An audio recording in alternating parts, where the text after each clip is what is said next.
Прийшли окупанти до нас в Україну, форма новенька, воєнні машини, та трохи поплавився їх інвентар. Байрактар,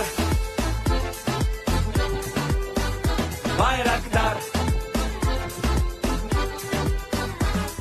Російські танкісти сховались в кущі, щоб лаптем посьорбати довбані щі, та трохи у чах перегрівся навар. Байрактар, Байрактар. Приперли зі сходу до нас барани для восстановлення великої страни. Найкращий пастух баранячих отар. Байрактар, Байрактар. Ті, хто води всяке озброєння різне, потужні ракети, машини залізні, у нас на всі доводи є коментар. Байрактар, Байрактар. Вони захопити хотіли нас зразу, а ми зачаїли на орків образу з російських бандитів. Робить примар. Байрактар, Байрактар. Російська поліція справи заводить, там пивцю рашистів ніяк не знаходить, хто винен, що в нашому полі глухар. Байрактар, Байрактар. Веде пропаганду кремлівський урод, слова пропаганди ковтає народ, тепер нове слово знає цар. Байрактар. Байрактар. Байрактар. Байрактар. Байрактар.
Yes.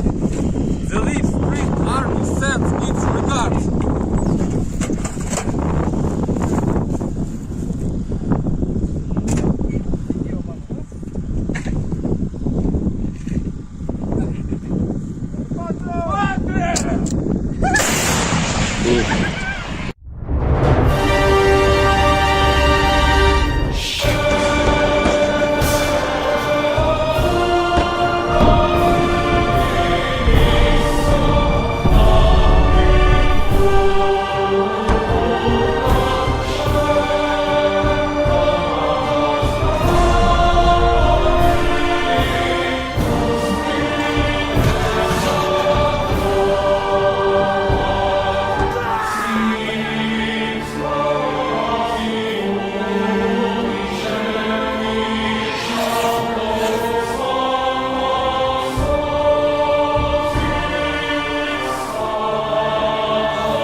Hello everyone, I'm the Enforcer, and welcome back to day 888 of the news of the war in Ukraine, the ongoing rising tensions within the Middle East, and also some of the ongoing and somewhat strenuous situations within South America. We have an absolutely massive amount of news to cover over the past 48 hours of all three of these regions. But of course, before we get into that, I do have to give a massive shout out and huge thanks to everyone who was able to raise $3.8 thousand for revivals of Ukraine this Sunday. And I also have to make a quick mention that many of y'all may have noticed, and just to make sure that we get this out of the way right here so that way folks may not be asking the entire stream, Enforcer Matt is not on tonight. It is me entirely just running this thing solo. So if the live chat is a little bit unresponsive, like for example, bots are not being swatted as quickly as normal, that is because I'm doing both the entire news segment and monologue in my head and also trying to moderate the live chat at the exact same time. So there might be a little bit of downtime or lag time in between me getting to a bot or not, but I just want to make sure that that was clear for everyone. Enforcer Matt is A-okay. He's just taking a little bit of a break off air so that way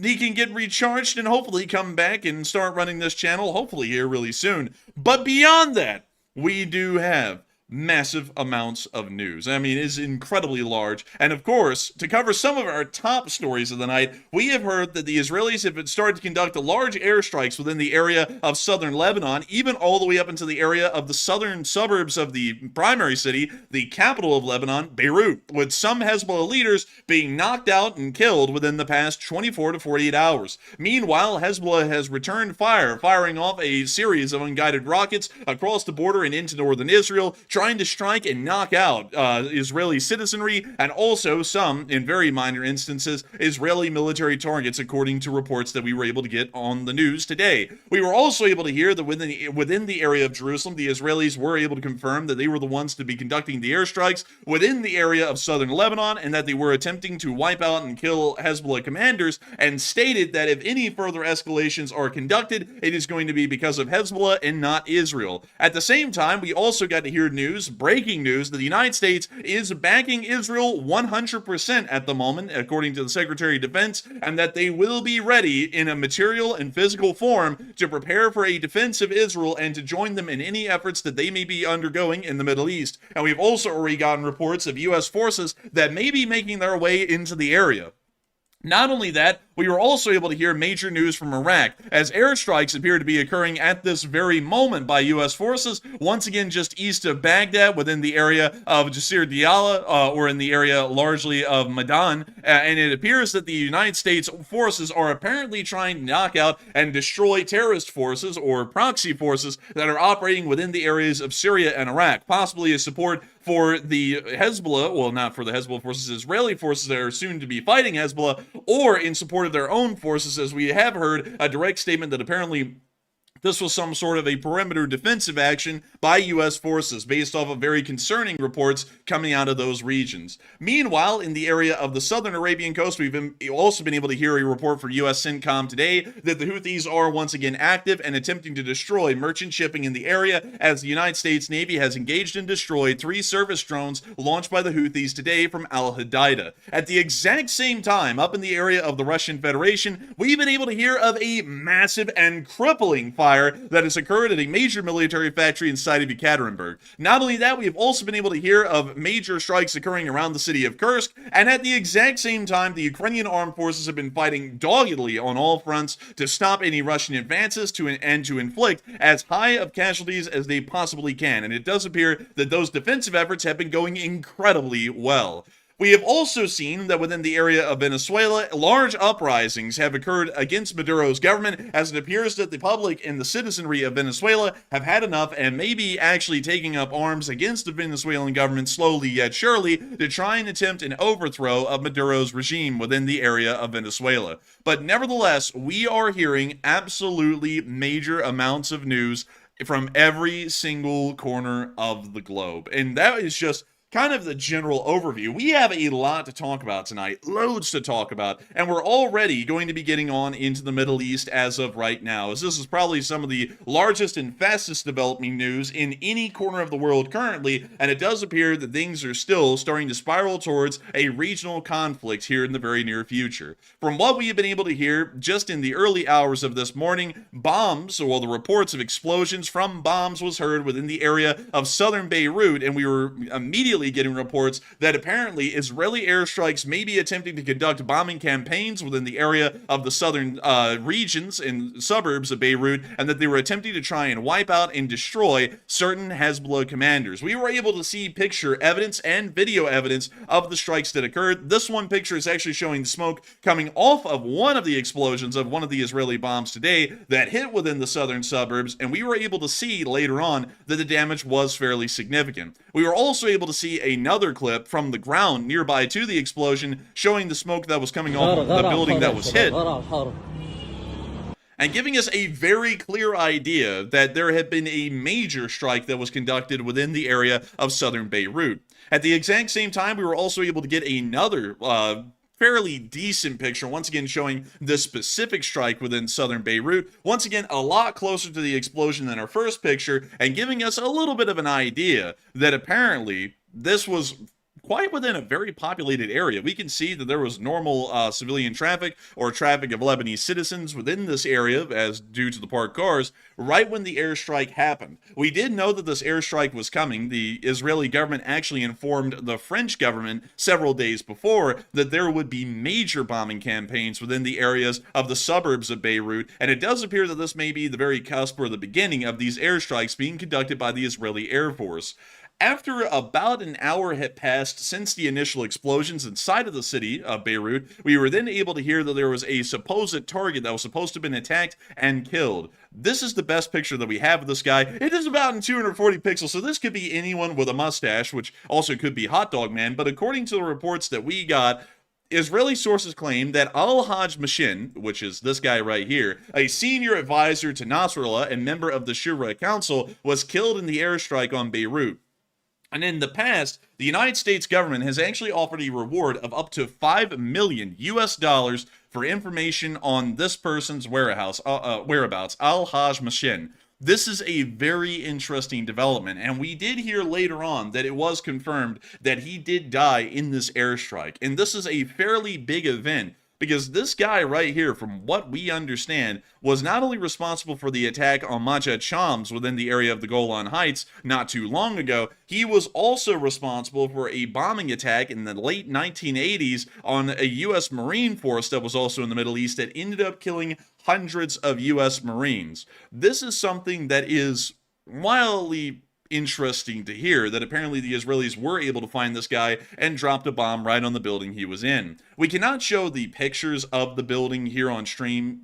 Of course, it was a little bit too graphic for YouTube, but we were able to confirm that whatever bomb was used by the Israelis, which is probably, of course, like a 2,000 or a 3,000 pound bomb, because they love those, completely leveled the building and most likely took out not only this guy inside the building, but everyone else who may have been inside of it as well, if there was anyone else inside the building. But we were also able to hear later on in the day that another leader was also killed. This is the a Lebanese security source confirmed the killing of Hezbollah leader Fouad Shukr, and Hezbollah is expected to release an official statement soon. We have not gotten one yet as of this point on the stream, but nevertheless, this is one of the highest up leaders of the Hezbollah forces. Let me go pull up this guy right here so that way I can show you all this.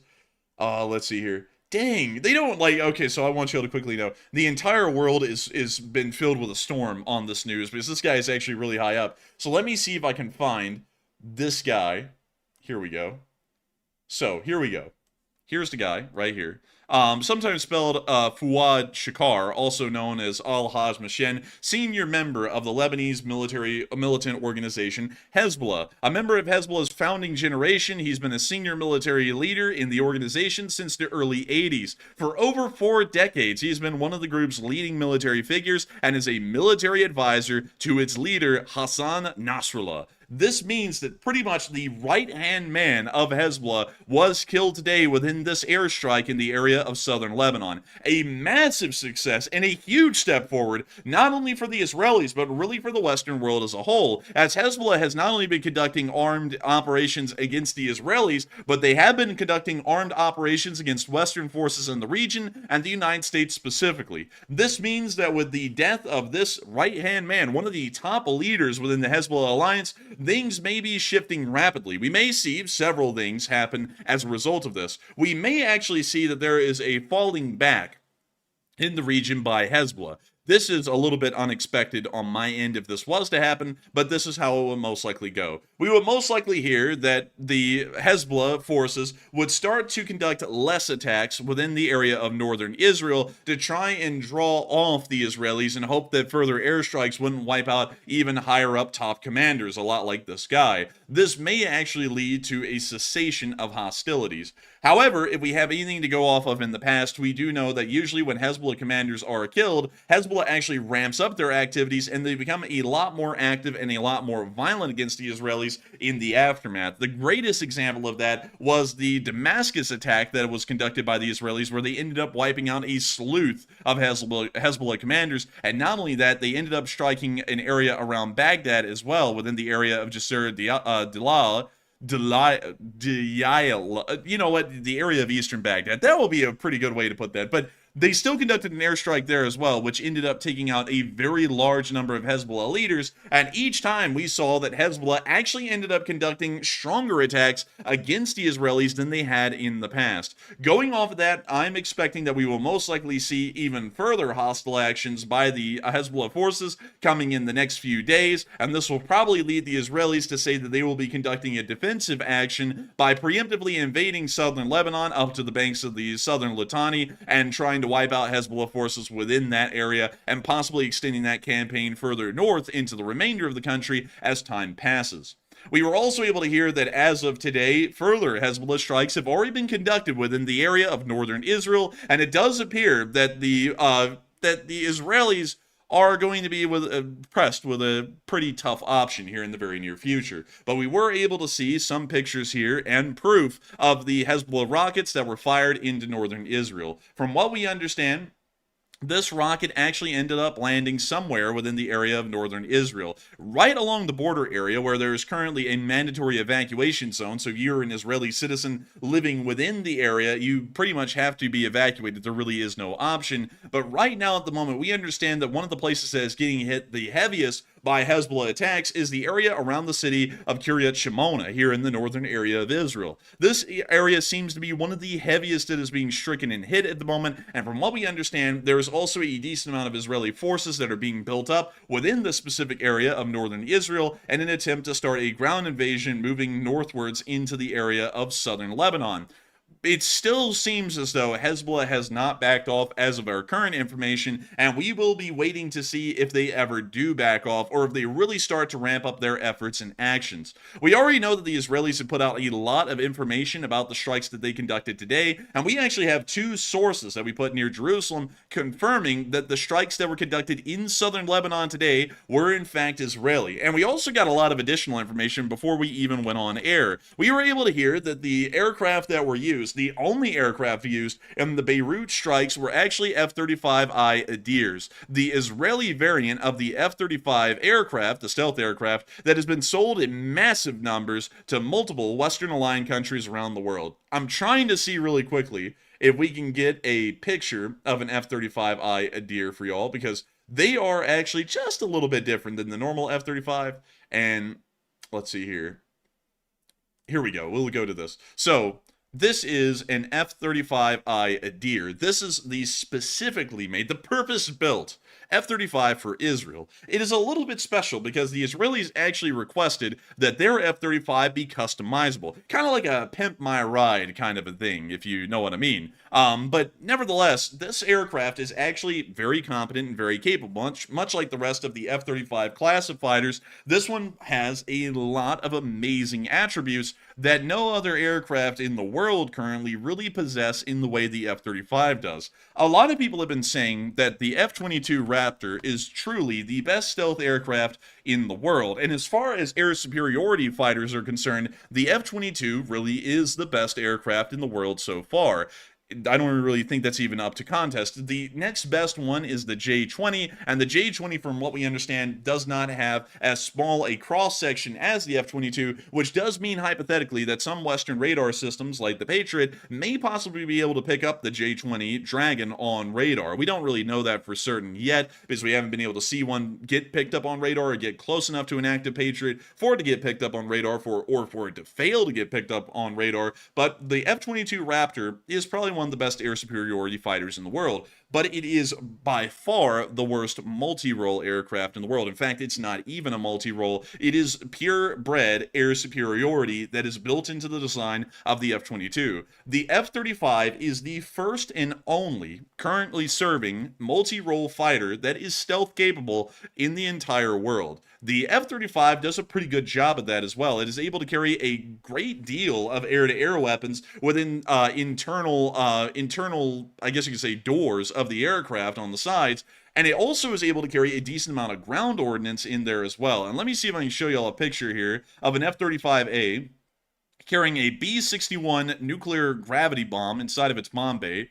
Right here. So these are some of the internal bays of the F-35 that we're seeing right here. And in this picture, the F-35 is not only carrying 2 tactical nuclear weapons, B-61s, it is also carrying 2 AMRAAMs as well. And the AMRAAMs are some of the most advanced and capable air-to-air missiles, or specifically active radar homing missiles, of their kind in the entire world. These things are truly incredible. And that the F-35 can carry 2 of these missiles, and not only that, still have an ability to carry 2 B-61 gravity bombs, that shows you that the F-35 is truly a multi-role aircraft, capable of doing quite a lot.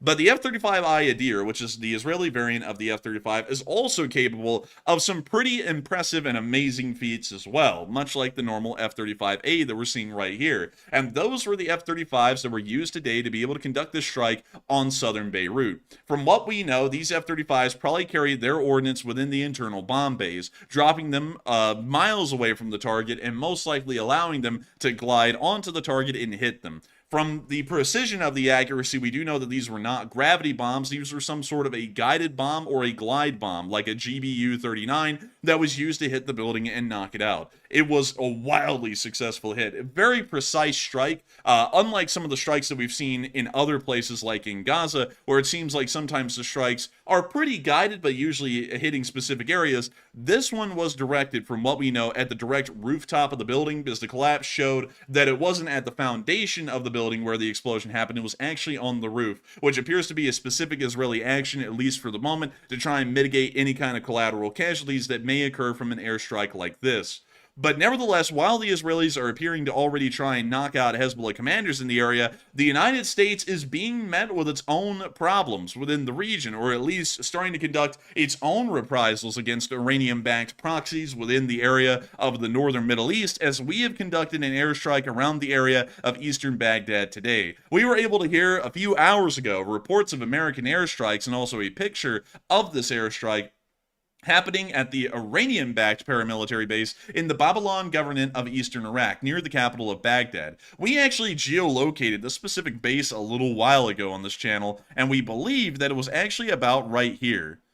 And it does appear that this might be the general location. It was somewhere around this area, and sadly, I'm really raking in my brain right now to try and remember where it was, but it was somewhere around here. And from what we know, it was stricken again. The last time it was stricken, it was actually hit by the Israelis. This time it's being stricken, and it's actually being hit by the United States Air Force. We don't know from what airbase these aircraft that struck this base were launched from, but it does appear that the United States is conducting some military actions as well against paramilitary forces in this area and trying to knock them out. And according to an official United States statement that came out today, we were able to hear that it was a self-defense strike in Iraq because of the threat to coalition forces, according to the official that reported this to Reuters. So it does appear that the United States was assessing that there was some sort of an imminent threat or a risk from these paramilitary groups, specifically the Islamic Revolutionary Guard Corps, which has a large base within the Babylon government, which we believe is the one that was stricken.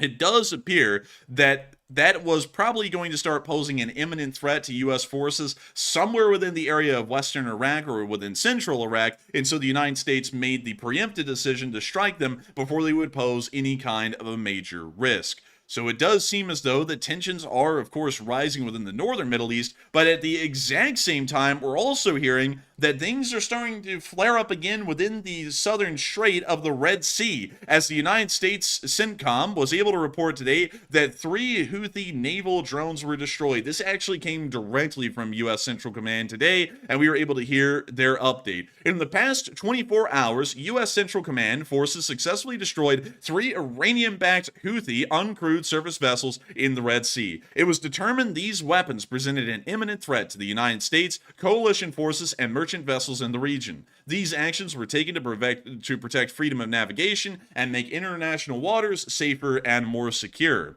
And then we got to see that little ugly CENTCOM symbol with that weird looking eagle. Squaw! But beyond that, it does seem as though that the United States is trying to tamper down the Houthi actions that are occurring in the area. And it seems like the Houthis are actually starting to pick up a lot of the rule book out of the Ukrainian naval war, and instead of trying to attack these merchant ships directly with smaller vessels, they are now going with kamikaze boats instead that are remote controlled from shore. It's very interesting to see that the Ukrainian war is kind of an outline, a technological evolution of warfare at sea, and we're starting to see that smaller forces like the Houthis are beginning to implement these strategies as well and use them to try and plague commercial shipping within the southern Red Sea. However, it does seem as though the U.S. Navy currently has the situation under control, and that Houthi drone attacks are starting to decrease as time is going by. But still, very nice to hear that the United States Navy is keeping an eye on things down there, hopefully along with other coalition forces in the southern Red Sea, and trying to ensure that naval shipping and a major supply route for the entire world is able to run largely without a hitch, although Houthi hostilities still continue.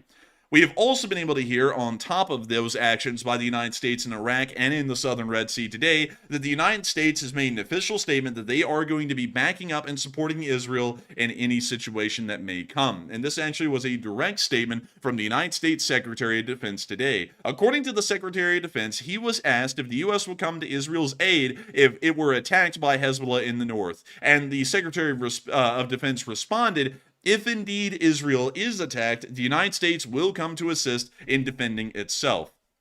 And it does sound as though the United States is backing up the defense of Israel from proxy forces funded and supported by Iran, and it sounds as though they are going to be working towards possibly getting involved in direct armed action within this area. And that is something that a lot of people have been talking about and saying today, because we've also gotten the report, although I didn't put this down on the map, that a U.S. naval force, an amphibious landing force, is going to be moving into the area with about 1 brigade of Marines, about 2,500 soldiers on board this fleet, and it will be stationed or anchored within the area of the Eastern Mediterranean for some time. And it sounds as though things are really starting to move in this area towards possible conflict or possible U.S. military intervention that will drag the United States into largely another conflict within the area, whether people like it or not. And a lot of people have been talking about this today massively. Loads of people have been talking about the United States' forces that are starting to move into this area, and while they are somewhat small in number, only being about a brigade in size, in fact a little bit less than a brigade,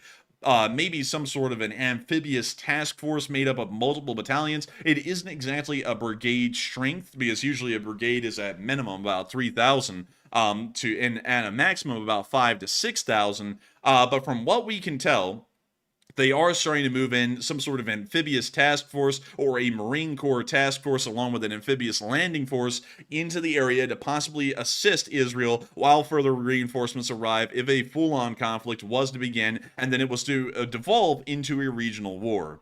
And a lot of people have been talking about the United States and its actions specifically today and its statements. And considering that almost half of the viewership of this channel is from the United States, and considering that we haven't seen any other European countries within NATO or within other military alliances that support Israel conducting any direct support like we are in the United States right now for Israel, this has led a lot of people to the singular question of should the United States get involved in the Middle East? And a lot of people have been throwing in their opinions on this, and this actually seems to be a lot more split than one would think, based off of the situation that we're seeing right now.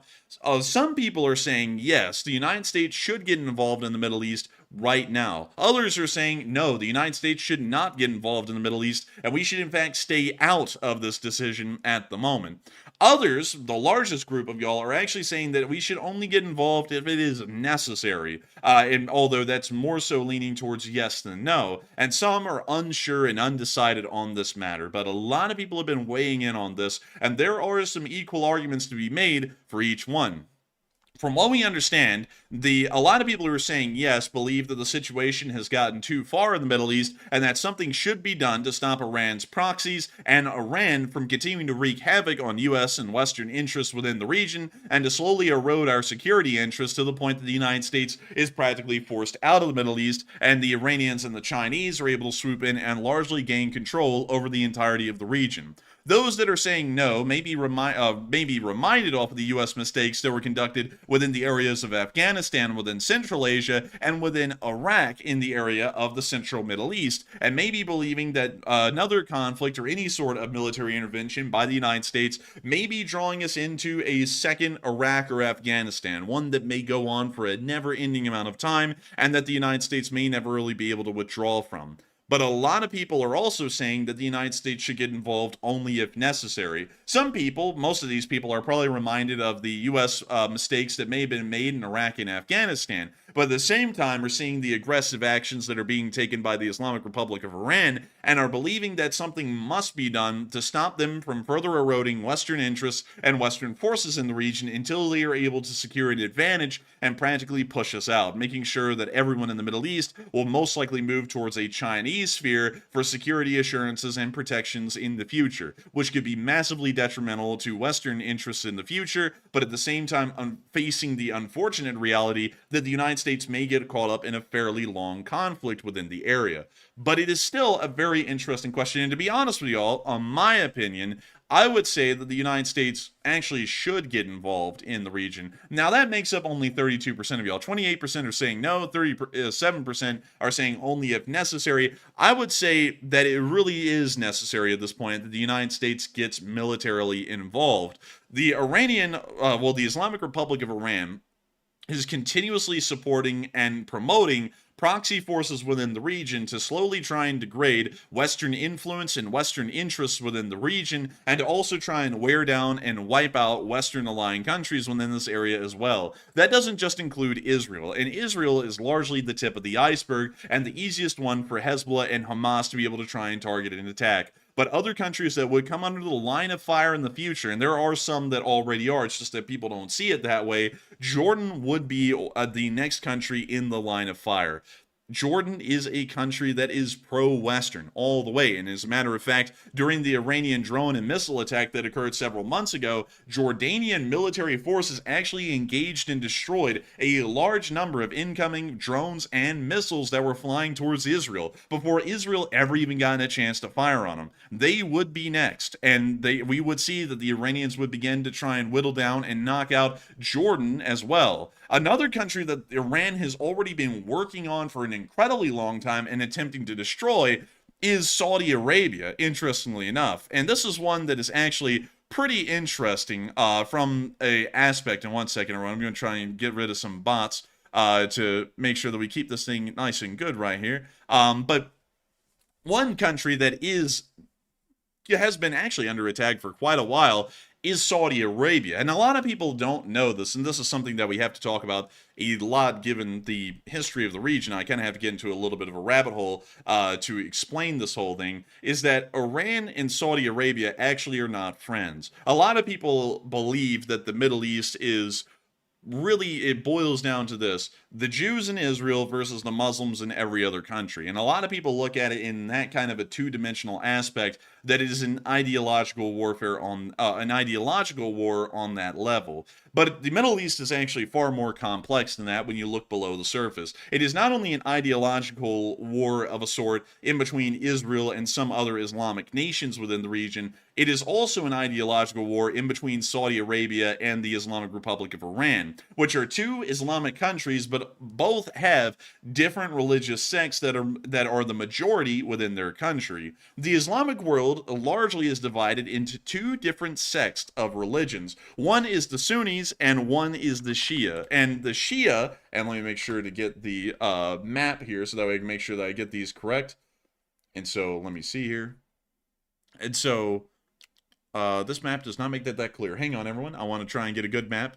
Why be damned? They don't really make that easy, do they? So here we go. So the Shias mostly live within Iran, and the Shias that live in Iran, that have the ruling power within that country, have a very different ideological perspective than the Saudi Arabians. The Saudi Arabians, being largely Sunni, have a completely different outlook on Islam than the Iranians, and both have been involved for decades in proxy wars against each other, supporting and funding different proxy groups that try and attack the other.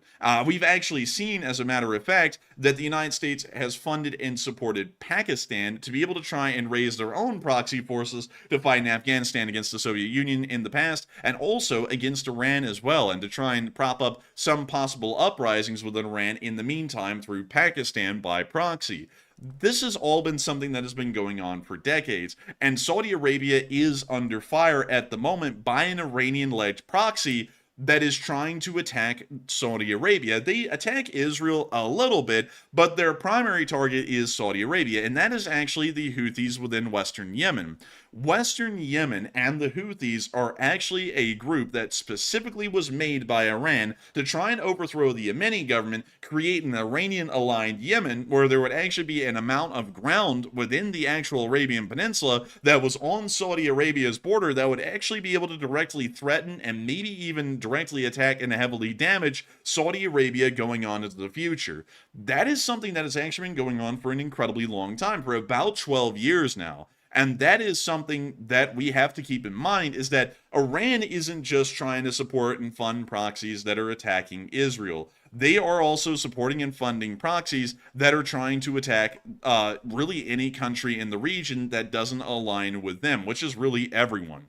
And so, saying that, I would have to say that I believe that U.S. military action is necessary in the region, not only to support Israel in their situation, but also to support Saudi Arabia and the Iraqi government in dealing with the forces that they find within their countries currently that are not only anti-Israeli, but largely anti-Western and anti-American as a whole. That would be my personal opinion on the matter, and of course everyone can agree and disagree, but you got to keep it within some confines. I've been seeing some people getting a little bit vehement, a little bit violent, and I got to say those really quickly because usually I don't have to say it. Usually there's a moderator here, but considering that I'm having to try and deal with it a little bit tonight, hopefully fairly well. Hopefully y'all are seeing that the bots are getting crushed.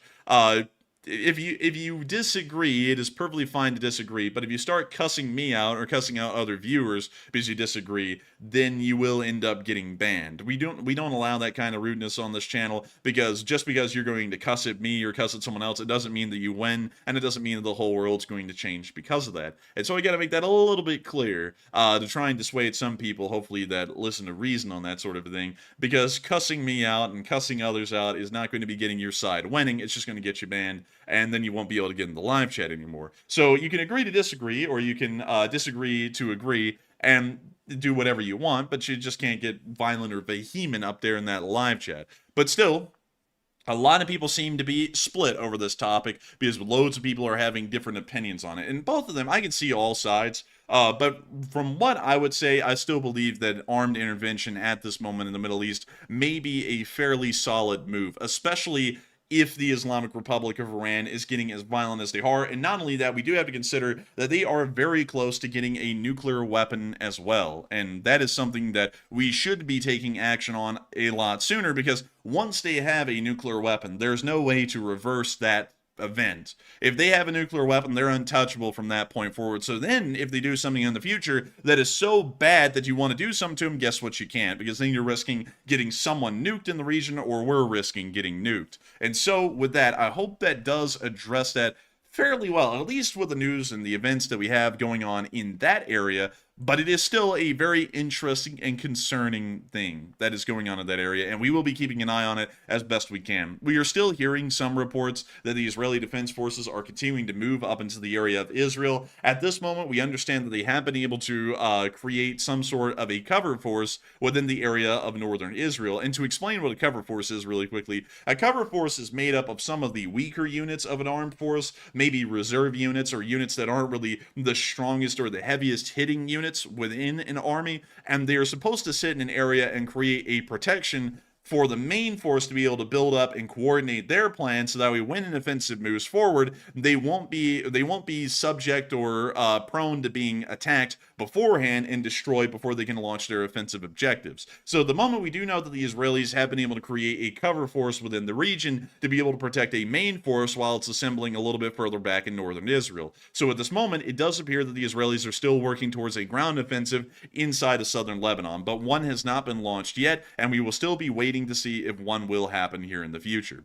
But moving on from that and out of the Middle East, it is time for us to actually move on over really quickly into Venezuela, because Venezuela is a country that is really interesting as far as how it's been going, and it's one that many people have been hearing about, and it's one that a lot of people have been interested about, especially because of the election. To give y'all a little bit of background, Venezuela is a country that has had a very big government change about 10 years ago. A person called Maduro was elected within Venezuela, largely on socialist policies, and after he was elected, he then transformed the government almost into a communist government. He then created a group of communist thugs that pretty much run the country outside the police, outside of everyone. They report directly to Maduro, and he's pretty much run the country with an iron fist over the past 10 years. Pretty much conducting corrupt actions from what we understand in prior elections to win them, and having a very interesting approach to dissenters that do not like Maduro's rule. Under Maduro's government, Venezuela has declined rapidly in their economic abilities and their economic prosperity. And really quickly, I'm actually going to be showing you their GDP to give you all a little bit of an idea of how badly things are. This is what the GDP was looking like up until 2014. And the reason why some of you are like, well, why is it only 2014? Because usually on Google, they report up until 2022. That is because from what we understand, the government need to be properly ascertained beyond 2014, and that's largely because an economic crash happened in Venezuela around 2014 and 2015 that started to lead the country into a perilous decline. And it appears, oh god, we're flatlining. Oh, hang on folks, hang on. So we'll wait for that to fix itself.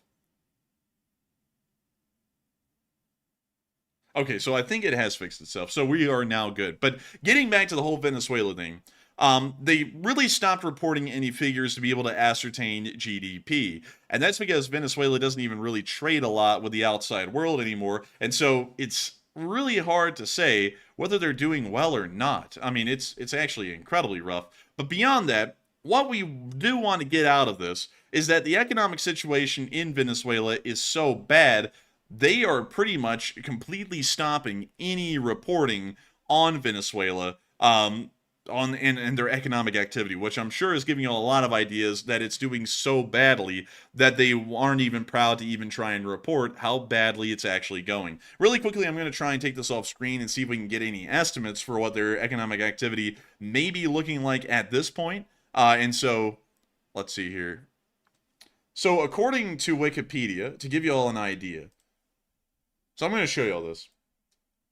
So here is the Venezuelan economic activity graph up until 2014. And I want y'all to notice that Venezuela was a rapidly growing economy. It went from a mere $83.62 billion in 2023, and just in a short span of 10 years climbed to an economy worth $490 billion.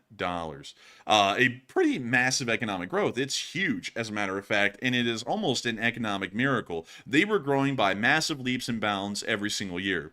According to the best estimate that is able to be acquired by Wikipedia that they have posted on their website, the nominal GDP of Venezuela in 2023 was only 92.2 billion US dollars. And it apparently is climbing from the years before. Well, from 2022 to 2023, it apparently climbed a little bit. So to give you all an idea of where Venezuela is on the graph compared to where they were in 2014, they are down all the way pretty much to their 2003 numbers for economic activity, and it was all wiped out in under 10 years. They had one of the fastest growing economies in South America for 10 years, or really 11, from 2003 to 2014, and then they had the fastest shrinking economy in South America from 2014 to 2024, since Maduro has been in control of Venezuela. And nothing has really been done to improve that situation. Things are still going very badly within Venezuela, and recently there was an election that was held to try and see if Maduro could end up being ousted, at least by democratic means.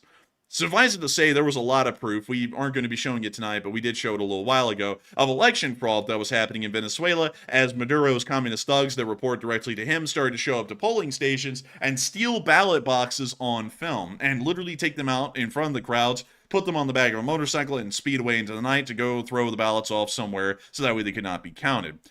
Now we are seeing that Maduro won the election unbelievably, and now the people are enraged. And we have gotten just 2 clips. There were a lot of them out there today for y'all to see, a load of them, an unbelievable amount. But it still is showing that things are going very badly in Venezuela, and it looks as though the people are starting to take matters into their own hands, and they are rioting. These are not protests. These are outright riots against the Venezuelan government. These people are that angry about the election results.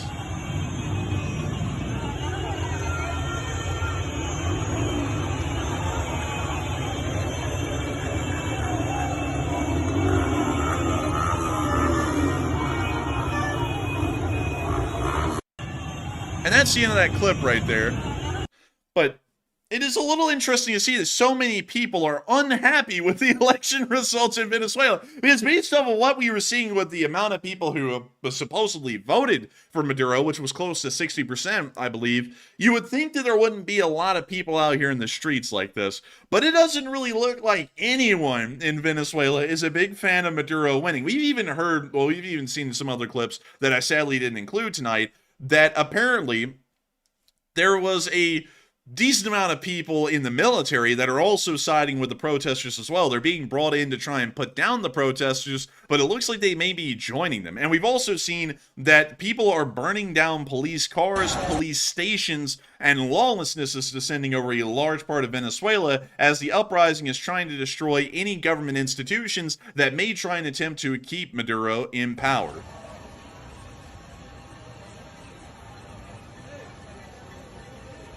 When you see a police car burning right there. And also, I want to make a really quick note for all of y'all that this is actually a Venezuelan police station right there. You can actually see the flag of Venezuela up there, and on that banner it actually says that that is the local police precinct, or the local police department's area, well, station pretty much. And we can actually see that it's been busted too. The cops have fled the area, and that rioters are coming out of the building after being inside. 29 de julio del 2024. Nadie los quiere.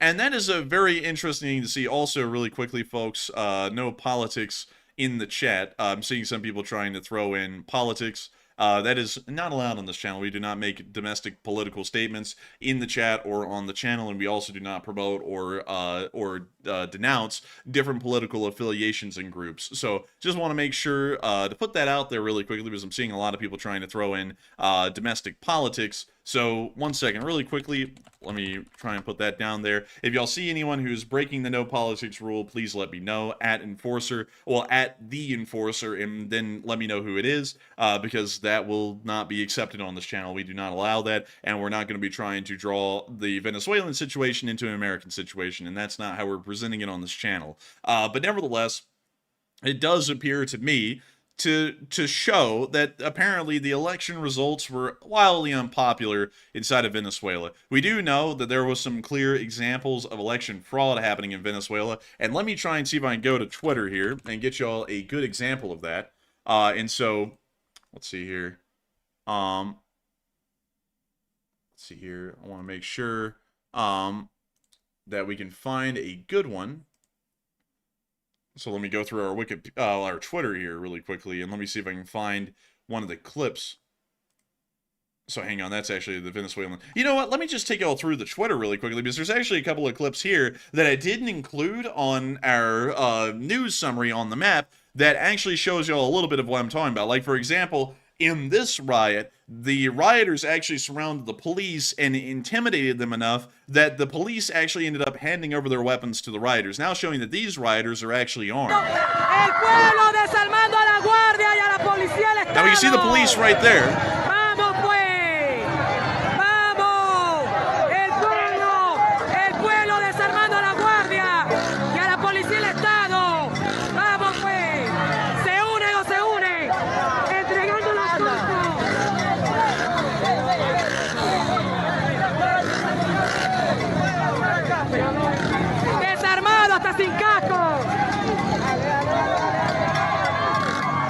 And that's the end of the clip right there. But moving on from that really quickly and a little bit further down, because I gotta make sure to be able to show y'all this one.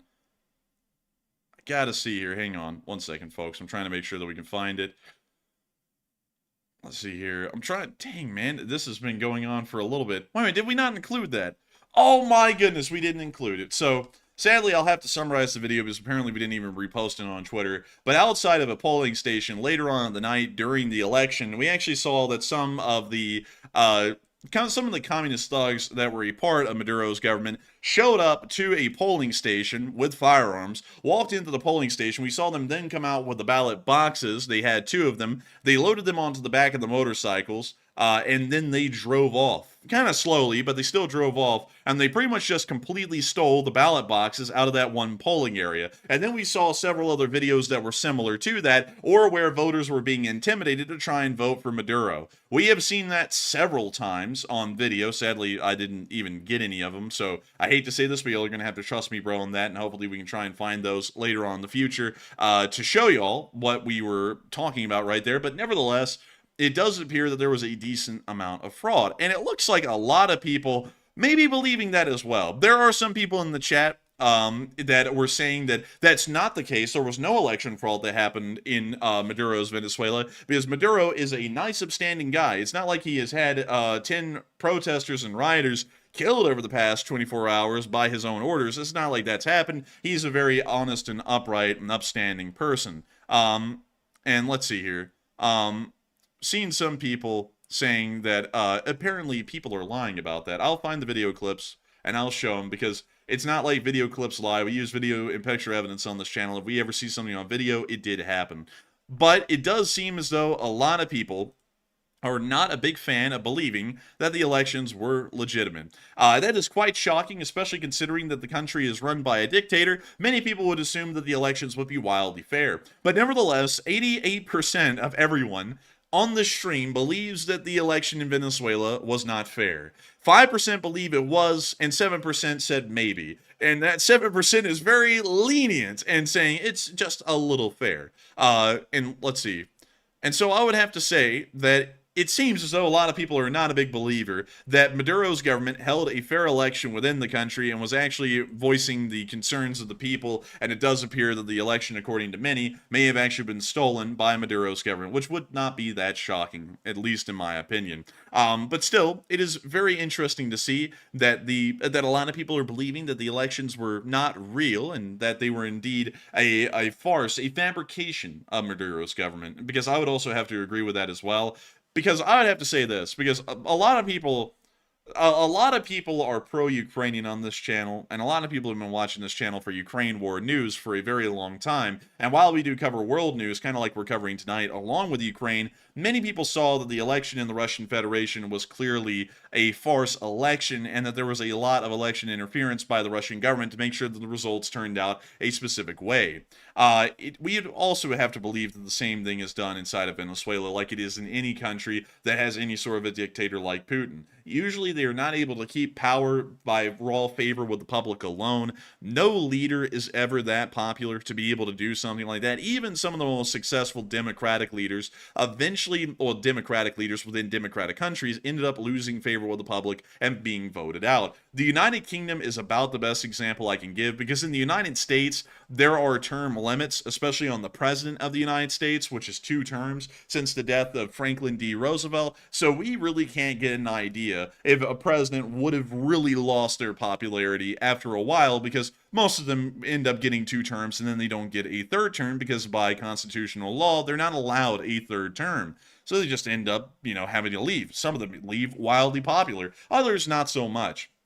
Like, for example, Herbert Hoover, who was a president before the 2-term rule was even a thing, but he was so bad, he ended up being ousted by Franklin Delano Roosevelt, and he was then the longest-serving president, who served about 3.5 terms. But however, in the United Kingdom, there are some prime ministers that were wildly popular for their time, but nevertheless would end up losing favor and would end up being ousted as the prime minister. Now, of course, we're not getting into British domestic politics here, but these are the 2 best examples that I can think of in the United Kingdom, and speaking about them objectively, these statements are true. Winston Churchill was a wildly popular prime minister, especially after he was prime minister, and even while he was prime minister, he was usually fairly popular. However, right at the end of World War II, in May of 1945, he actually got ousted as prime minister by the Labour Party and Clement Attlee. And while he was wildly popular, he did end up eventually losing favor in the British government and ended up being ousted as a prime minister. He is an exceptional example of a wildly popular prime minister who eventually did lose faith with the public and was eventually outed.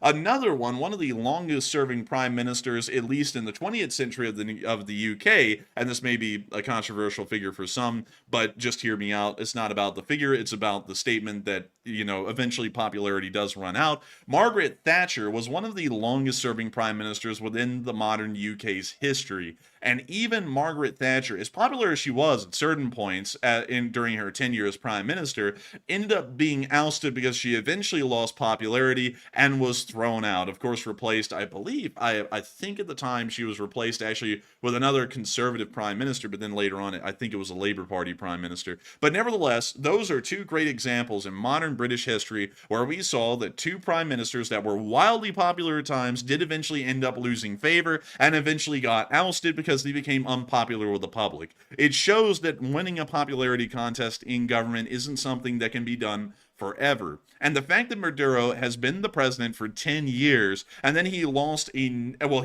another election by a decent majority, that is something that is showing that he is obviously not winning a fair election contest, because usually someone would have lost favor. And there are many reasons, especially with the failing of the Venezuelan economy, shrinking down to a quarter of what it once was at its peak in 2014, he certainly would be an unpopular leader, and many would want him to be replaced. But I'm seeing a lot of people weighing in their opinions on one of the prime ministers that I mentioned. Once again, we're not getting into politics here. I'm not saying that they're a great prime minister or a bad prime minister.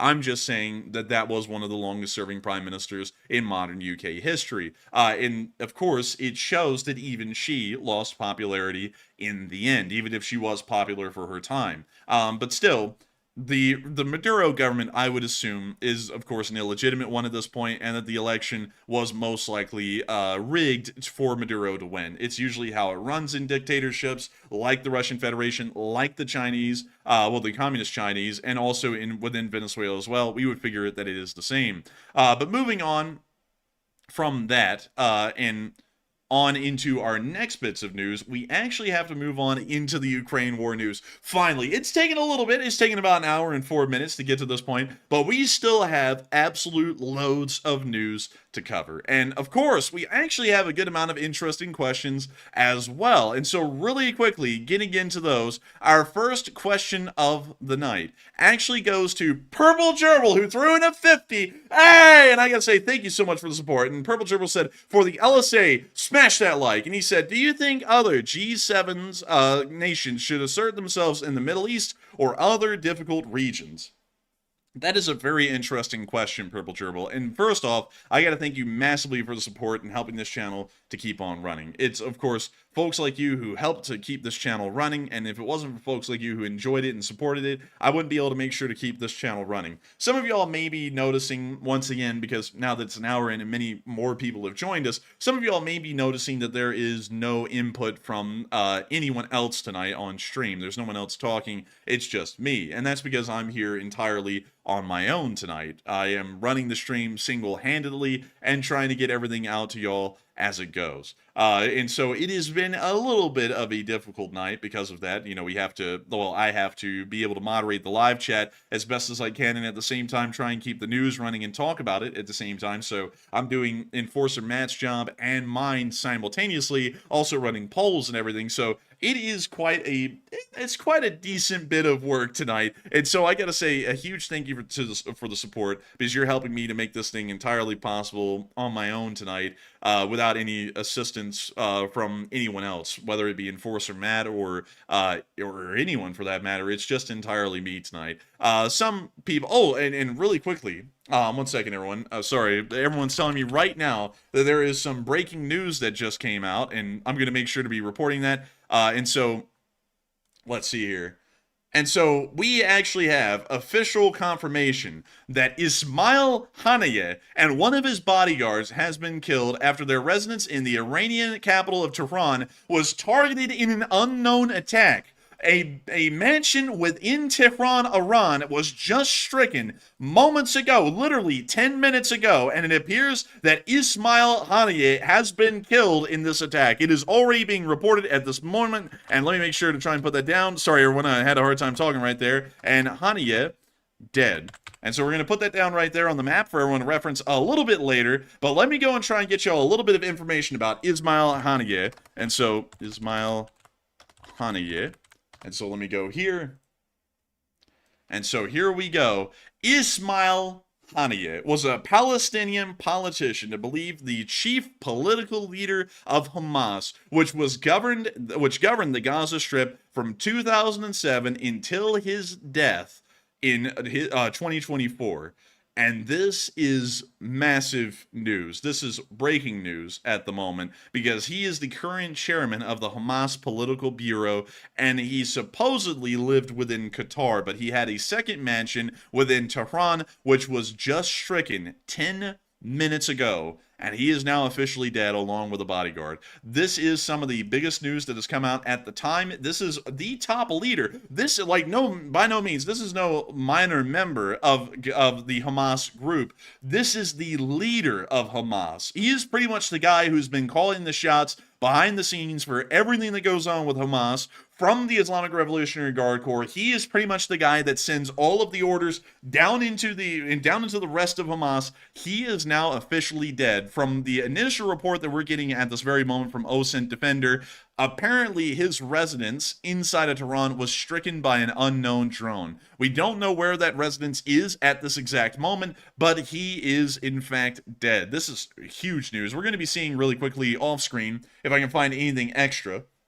And so let me see here. It does appear that everyone is confirming. And also, really quickly, The Islamic Revolutionary Guard Corps has confirmed the assassination tonight. The Islamic Revolutionary Guard Corps is the Iranian armed wing that supports all the proxy groups like Hamas and Hezbollah, so he is in fact dead. They are corroborating the information. He is now officially been killed. And it is insane to see. Everyone is reporting this everywhere. So get your kids, get your family, and get them on the stream, because it just happened right now. That man is dead. Ismail Haniyeh is dead. And I gotta say, this is absolutely crazy. This is crazy. This has been a crazy night so far, y'all. I don't know about y'all, but this is one of those nights that you live for in the news, because we have never, ever been able to see such breaking news happen in one day. I mean, this has been a lot. This is like the death of the Iranian president Raisi in the helicopter crash, and I'm seeing that a lot of people are talking about this guy. Valley Radar said this guy praised the death of Palestinians because it made more martyrs for Palestine and more geopolitical pressure on Israel. That is actually a fairly normal move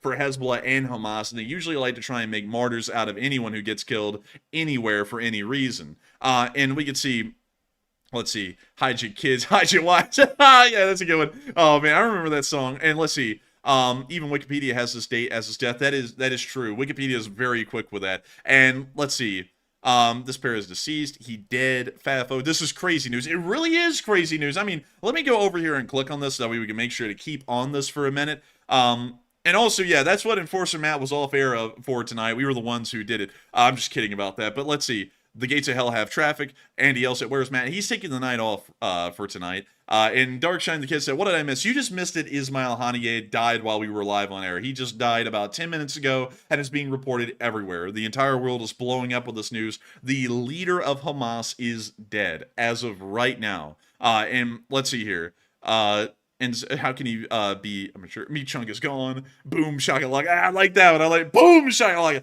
Let's see. Everyone run into the. Let's see. So a lot of everyone's talking about this right now. Everyone is talking about this a load, and it is true. It is confirmed that the political leader of Hamas, Ismail Haniyeh, and I got to say this again and again for everyone who's joining us right now, just was killed in an unknown drone strike. That is insanely major as a development, and it is showing that apparently maybe the Israelis, because we don't know who conducted this attack in the moment, may have ended up striking that Hamas leader and killing him. Based off of that, I'm expecting that Hezbollah and Hamas are going to be having some very violent reactions, because at this point, this guy, Ismail Haniyeh, has ended up becoming a martyr for Hamas and Hezbollah, and they're most likely going to end up conducting some very violent actions against the state of Israel, which will justify a ground invasion into the area of southern Lebanon. So it is very interesting to see that. And so I gotta say, wild to see. I cannot believe that we are covering this news at this moment while we are alive. Unbelievable thing. And so with that, crazy stuff. And really quickly, also getting back to Purple Gerbil's super chat, because we were on that before we heard that breaking news. And a huge shout out to everyone in the chat who was letting me know. And do you think other G7 nations should assert themselves in the Middle East or other difficult regions? I would say that they should not. It depends on the country. If it's the United Kingdom or, for example, well, Japan, not really. I would say really just the United Kingdom. If the United Kingdom believes that they have any strategic interests within the Middle East, considering that they are also one that has strategic interests in the area, like Jordan and also Oman, I believe that they should also get involved as well. But most other countries don't really need to. It's not within their direct strategic interests. It's really within America's as the leader of the sphere. So I would say that not really many other people have to get involved, and I wouldn't really knock them if they didn't, because it's mostly an American strategic concern and maybe a British strategic concern, considering that Oman and Jordan are really more so British aligned than they are American aligned, but they're still Western aligned as a whole. But still, I hope that does address that incredibly well. And thank you so much once again for the support, Purple Gerbil, and helping this channel to keep on running. It is absolutely incredible that you're supporting this channel and making this thing possible, because if it wasn't for folks like you, we wouldn't be able to keep this channel running tonight, and we wouldn't have been able to get that breaking news in the middle of your super chat. Like, what are the odds of that? But still, thank you so much once again. And moving on from that and into our next super chat, we actually have, and let me make sure that I'm getting this correct, a $110 super chat from BC Skyman. Hey! And I gotta say, huge shout out to BC Skyman. Of course, massively supporting this channel and helping to keep on running. And I gotta thank you greatly for the support. BC Skyman did not throw in a single comment on those 3 super chats because he threw in 2 50s and a 10. And I got to say that it is absolutely incredible for you to support this channel that massively and help us to keep this thing running, because if it wasn't for folks like you, we wouldn't be able to make this thing possible. We wouldn't be able to make it a reality, BC Skyman. And I got to say, I thank everyone for supporting this channel and helping it to keep on running, because hell or high water, this channel really does run 6 days a week on live streams and hopefully 7 days a week on videos. Well, I will be honest with y'all, our videos seem to be getting pushed a lot less by YouTube lately than they normally have been. We don't really know why that's the case. We've been trying to figure that out in the background. It looks like they have a little bit of a lower click-through rate, and they're also not getting that much impressions. So we're trying to see what is up with that, and if it's something on our end or if it's something on YouTube's end. I'm honestly leaning towards it might be something on our end. Maybe it's not the news that y'all are really interested in. But nevertheless, I gotta say a massive thanks to you, BC Skyman. If it wasn't for folks like you, I wouldn't be able to hold the fort down on my own. Matthew and me wouldn't be able to hold the fort down mostly every day of the week for the entirety of all time. We wouldn't be able to make this thing run every single day, to get breaking news like ISMAIL HANIYEH getting killed in Tehran just 10 minutes ago. Actually, now it's about 20 minutes ago by an unknown drone. We wouldn't be around to cover breaking news like that while we are live on air. And we owe a massive amount of appreciation and thanks to folks like you, BC Skyman, who help to keep our operations possible. Every single night, loads of folks come onto this channel and they watch to try and get the news. And out of all of those people, out of the 38,000 people who have watched so far, there has been about maybe 15 super chats that have come in out of 38,000 individual people who have watched. Those 15 people right now are making this channel possible for everyone else. No one has to give a cent to this channel. No one has to give a dime, not even a second of their time to watch an ad or a sponsorship. We do not run ads or sponsorships on these live streams, and we never will. It goes against the premise of this channel, being able to get free news out there to every single one of y'all that is easy to access and easy to hear. We wouldn't be able to do that if it wasn't for the folks who super chatted and kind of broke the model of this channel, where it's pretty much a channel where you just get to sit back and watch and it's absolutely free. Those few people who break the model of this channel and actually support it are the ones who help to make this channel an ad-free, sponsor-free channel that is able to run the news for each and every one of y'all. And I gotta say, a huge thank you so much to you, BC Skyman, and to everyone who supports this channel, because y'all help to make it possible for every single viewer, the tens of thousands that come on every single night to get the news like they have been getting it for 888 days at this point. And so,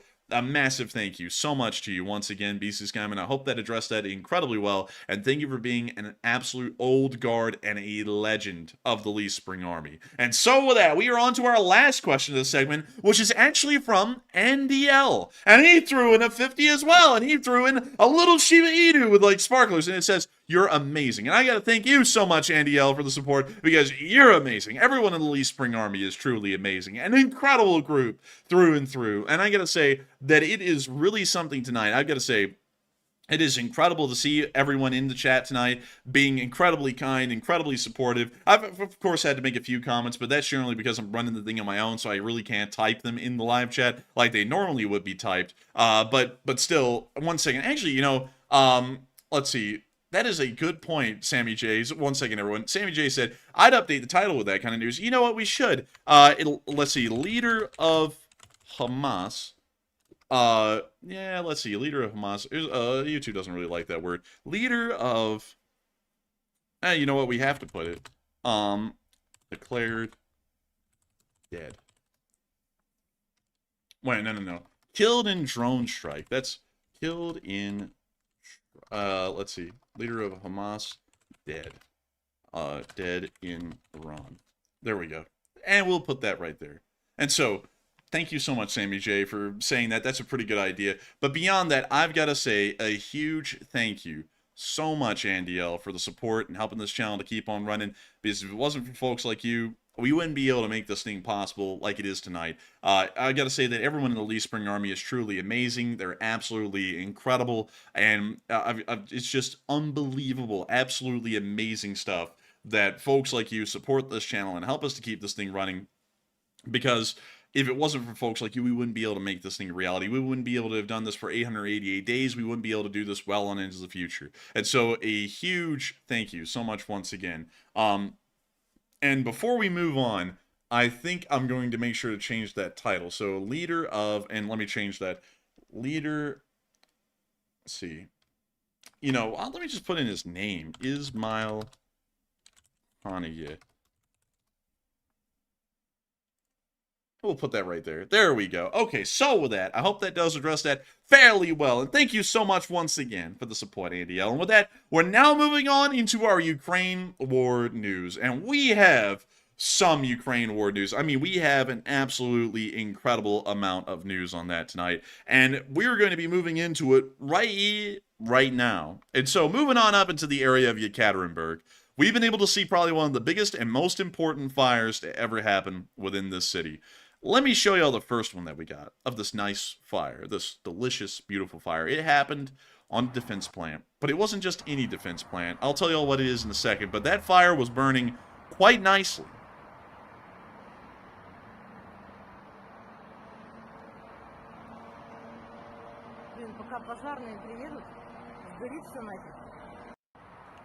Moving on from that clip, and on into our next one. Oh, it's spicy. It's good. Let me show you all this. Here's another clip of the fire. This was a good one. Aw, man, it's another hot smoke sesh. Aw, man. The hot dog man's in the building, by the way. That's why it's smoking. But beyond that, what this is, it's not just any military factory. This is, and let me make sure to read this right, the Automatiki State Enterprise Scientific Production Association of Automation. This factory is responsible for developing missile guidance systems, communication systems, and other military items. And it was on fire. The Russians even reported it today as well. This is a major blow to Russian war industry. This is one of the few factories in the entire country that is able to produce any kind of advanced guidance systems. And it seems as though the fire raged so badly that some key components of the factory used in the production were burned to the ground. This is a very big development. This means that as far as the Russians are concerned, there will be no more, even light levels, of domestic production of guidance systems for guided weaponry. It's pretty much completely knocked out at this point. There are some smaller factories that conduct these sorts of manufacturing operations, but nevertheless, that one building right there produced most of the guidance systems in the Russian Federation. And that now means that the Russians are going to be running on a very finite supply and a very low resupply quotient, for the large part, of guided weapon systems. And so the guided weapon systems they have right now may be some of the last they have for most of the war. And it will be in very limited numbers from that point forward. Meanwhile, we got to see the Ukrainians really aren't running out of guidance systems, because we got to hear some explosions up in Koisk. Oh, damn. Okay, hang on. Shook the camera. That's what they hear when Kim Jong-un falls on his ass in North Korea. This is actually what it looks like.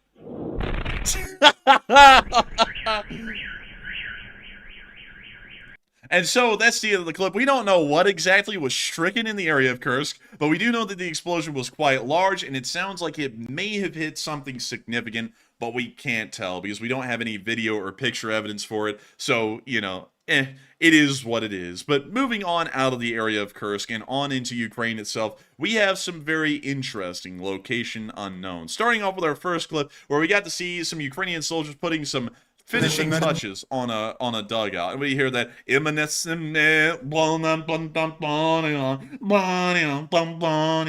we can see him here looking around, making sure to fix it up quite nice.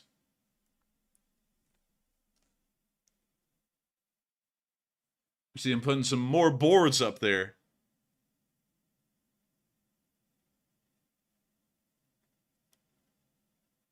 And that's the end of the clip. I just thought it was a nice little clip, and I liked the little bunker they had. It was really nice looking. Moving on from that, we also got to see that the Ukrainians are already working on decoy F-16s. And my lord, are they putting some effort into this thing. This is a full-scale plywood F-16. Now, the effort that goes into making something like this is actually pretty lengthy, especially for a small workshop of people who are having to make this thing entirely by scratch out of plywood. This actually takes a pretty substantial amount of effort. But nevertheless, this guy is making one. And we're assuming that they're going to have a decent number of these things, that they move around in different areas of the airfield. They'll be entirely painted up in the normal Ukrainian livery and colors. So for any kind of a drone or satellite, this will look like a Ukrainian F-16, and it will be targeted and knocked out. Now, y'all gotta use a little bit of creativity here, all right? You gotta imagine this thing is going to be painted gray, like pretty much just stark gray all the way across. They may put some detailing on the afterburner, or really the exhaust nozzle of the engine, but they won't really be doing much more than that. But it still will look wildly convincing from a drone trying to look at it on camera from miles away, or a satellite that's dozens of miles above the surface. They're going to see a Ukrainian F-16. They're not going to see a plywood decoy. And this is the kind of deception that makes sure that attrition rates are a lot lower for the Ukrainian Air Force than for the Russians during air-based attacks. Because the Russians actually have a fairly similar kind of a decoy concept, but they just paint theirs right onto the tarmac, which is a pretty stupid idea because it doesn't cast a shadow and it doesn't have any dimensional depth to the painting on the tarmac, so it's pretty easy to tell that it's a decoy. This one is not the case. This is going to be impossible to tell that it's a decoy until it is hit and they see that it was an actual plywood decoy. So this means that the effectiveness of Russian airstrikes on Ukrainian air bases will probably be far less significant than they would have been otherwise. But moving on from that little bit of news and on into our next bit, we also got to see that the Ukrainians are using a brand new kind of a bomb. The Baba Yaga is carrying this thing. Look at that. That is 2 TM62 anti-tank mines welded together, and they put a massive fin on this thing. This thing is carried under a Baba Yaga. They drop it onto bunkers, and it has about, I think, like 40 pounds of explosive mass. It's huge. There it goes. Boom! And the whole building's gone. I mean, that is insane firepower right there. We're getting almost up to the level of small aviation bombs mounted onto normal Russian aircraft.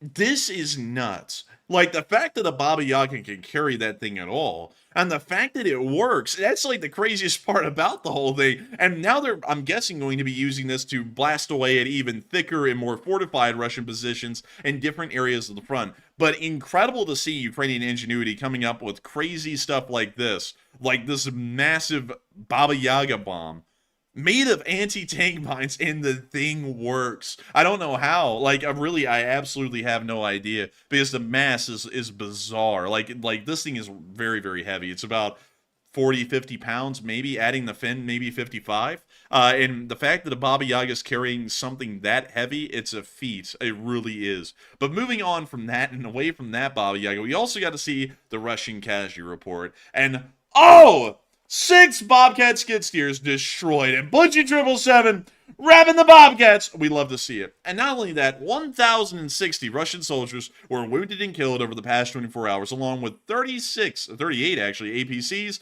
53 supply trucks, 25 MBTs, 46 artillery pieces, 27 drones, 1 MLRS, and the 6 Bobcat skid steers. Wonderful stuff. It looks like the Ukrainian defense is holding up quite well, and that they are inflicting a decent amount of casualties onto the Russian armed forces on all fronts. We've also heard from Miss Disa, check the prior day. We are going to check the prior day. Let's take a quick look. Let's scroll on around. And so, let's see. Let's scroll on down. Let's scroll on down. We're scrolling. Oh, Vera Anthony, welcome back. We haven't seen you in a while. I'll be making sure to address that a little bit more in a bit, but welcome back. I haven't seen you in the chat for a bit. Oh my goodness. What is that? What the is that? That's 19 Bobcat skid steers in one day. 19. 1,310 Russian soldiers wounded and killed 48 hours ago, along with 8 APCs, 62 supply trucks, 12 MBTs, 74 artillery pieces, 39 drones, And one cruise missile. This is absolutely amazing stuff. I love to see it, and it's great to know that this kind of effort is being conducted by the Ukrainian armed forces. They are inflicting wild amounts of casualties onto the Russian Federation's armed forces. This is crazy to see, absolutely incredible, and hopefully the Ukrainian defensive effort will keep on and keep going this well. But moving on from that, we are seeing in the areas around Vovchansk, around Borisivka, that Russian artillery, a 152mm Gyansen B, a fairly older artillery piece, was hit by the Ukrainians and destroyed. Well, hang on really quickly. Sorry, that is actually a Ukrainian Hyansin B. We can see that the artillery crew isn't around, but it does appear that the artillery piece was destroyed, unfortunately.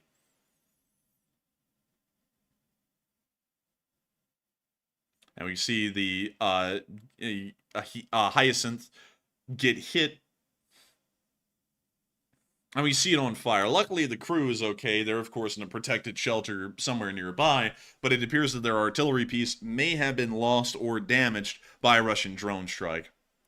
A little unfortunate to see, but moving on from that, we did get to see that things were not so unfortunate for the Ukrainians near Buhrovatka, as the 95th Brigade was clearing a Russian-controlled area of Buhrovatka today, and it looks like they were doing exceedingly well.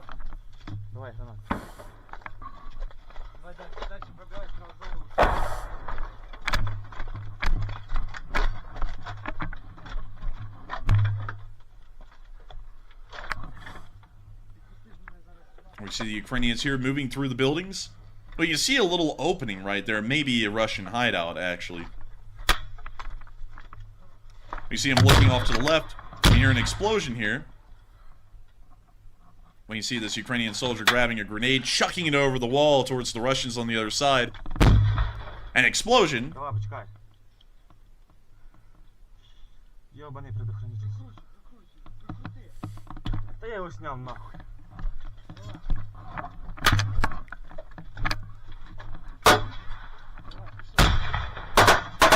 We now hear some rifle fire.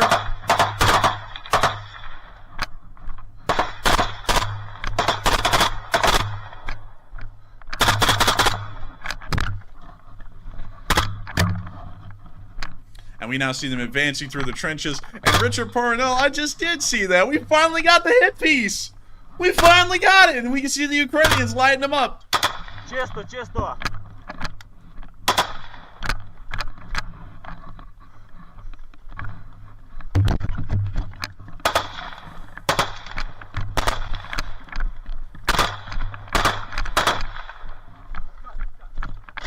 Now see them moving through the buildings.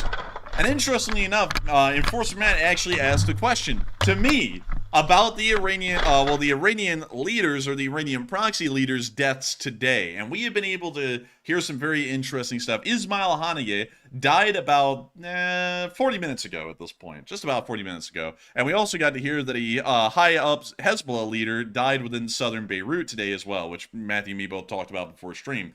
But going off of that, I would assume, considering the deaths of such high-level leaders, that further attacks against Israel are imminent at this point, as they are going to view them as martyrs to the cause and possibly try and rally around their deaths. So I'm assuming that further attacks, offensive attacks into Israel, are most likely imminent by both forces, both Hamas and also Hezbollah as well. But going off of that, and moving on from that, very nice to see the 95th working hard. And moving on into our next bit of news, near to the area of Persho-Travene, or Travneve, we were able to see the 77th Air Mobile also striking some Russian vehicles, including a BTR and a tank. Check this out. Also, Jose F. Saldivar said, Hamas #1 dead. Breaking news. Can they confirm? We can confirm. He is dead. We were able to confirm that about 30 minutes ago on air, and that was 10 minutes after his confirmed death in the outskirts of Tehran in some sort of mansion. ISMAIL HANIYEH and the bodyguard have been confirmed dead by the Islamic Revolutionary Guard Corps in the outskirts of Tehran. So that is a true piece of information.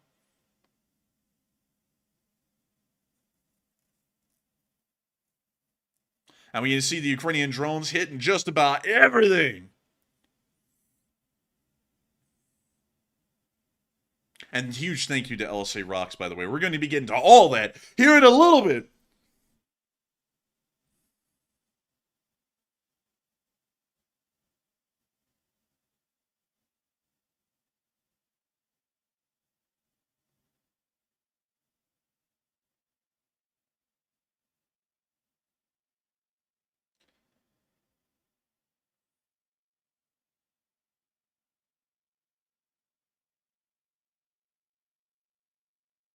We see them continuing to strike multiple Russian military vehicles. Also, hey, Matthew, did you see that Hot Dog Man finally made that hit piece? We've been asking for it for 3 weeks!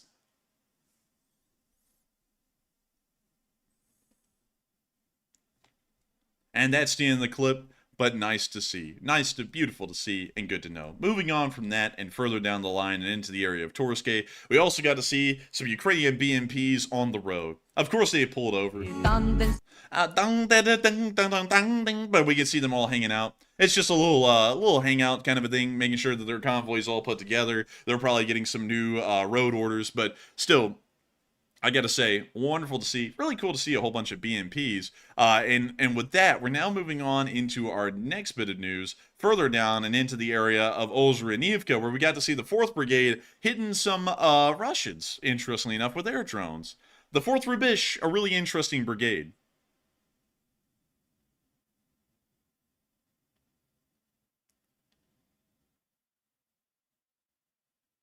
And we see them getting ready to drop the bomblet. There it goes. And the man's down.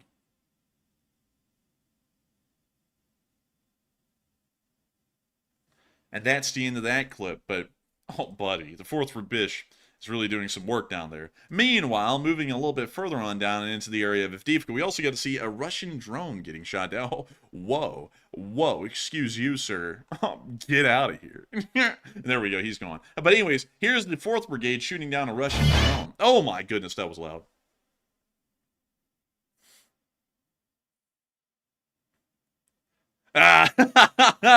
Oh man, I see so many people talking about the hot dog man.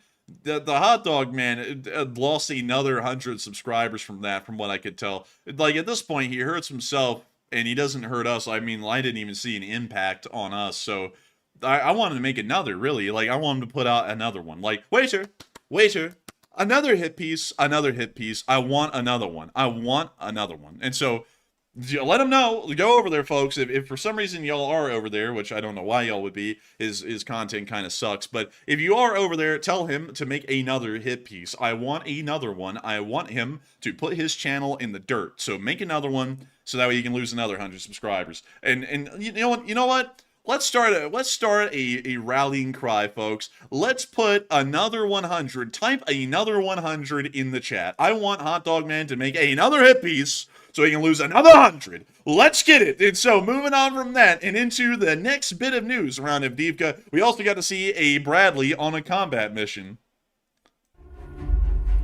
Playing the Jaws music. We can actually see the Bradley's 25mm right there. It appears that this camera is in some sort of a pan. I actually don't know where this would be on the Bradley's turret. It's like close. I would actually say this is close to the gunner's hatch, if anything. The commander would be off to the right, from what we can tell, but we can see the turret slewing around.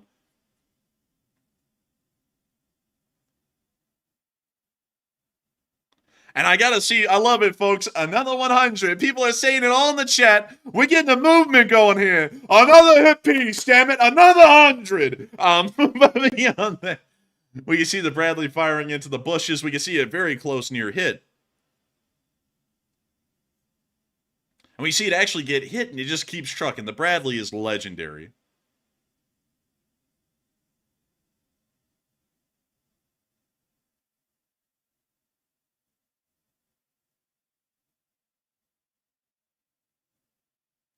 And Papo said, each time you talk about hot dogs, I end up cooking some. Oh man, well I'm telling you what, man, if it's not you cooking the hot dogs, it's the cracked out hot dog man who's roasting his own hot dog. Like he's burning them over there. Like y'all don't really need to know who the hot dog man is, and we're not actually saying who it is because we're not giving it any publicity. But I love to see that every single time they put out a hit piece against us now, they just lose subscribers. Because back in the day, people actually used to listen to this guy, but I think everyone found out he's a mental nut job because he doesn't attack us, he attacks everyone now. So everyone just watches, they're like, ugh, and then they unsubscribe. So another one, like I love it, another one. But moving on from that, we also get to see a captured BMP-3 in Ukrainian service. The BMP-3 is not that great of an APC or an IFV for modern IFVs. The Bradley, the Warrior, and also the Puma are better, at least objectively. But the BMP-3 is okay. It's better than some others, and so it is great to see that the BMP-3 is in Ukrainian service, and they're getting a little bit of extra use out of it. A second wind, but not in the Russian army. It's in the Ukrainian army. Meanwhile, down in the area around Novomykhailivka, we did get to see a Russian BMP-3 get cooked. And also, it looks like someone said lag alert. Oh, what? I don't think so. But here's a Russian BMP-3 getting cooked.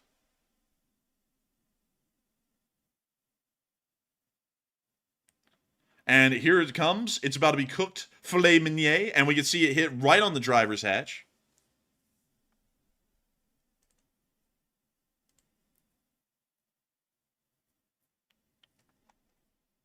And Molly, get the hell out of here. Go back to Hot Dog Man. Hot Dog Man is not a nice guy. He's a delusional, insane, mental nut job who has threatened our lives multiple times himself and with his community. I'm not ever going to give that guy any kind of a reprieve. If you like the guy, I suggest you go over there, because I'm not going to have people supporting some kind of a mental nut job who has threatened my personal safety and Enforcer Matt's personal safety, being called a nice person. That is a nut job, a wank job, in my opinion, and no one should give him the time of day. And so I encourage him to make another hit piece so that way more people will unsubscribe from his channel. But moving on from that and into our next clip, we are going to also be showing off this really nice clip of the 72nd and 31st Mechanized Brigades wiping out pretty much an entire Russian column. Oh, they got some rack music going on.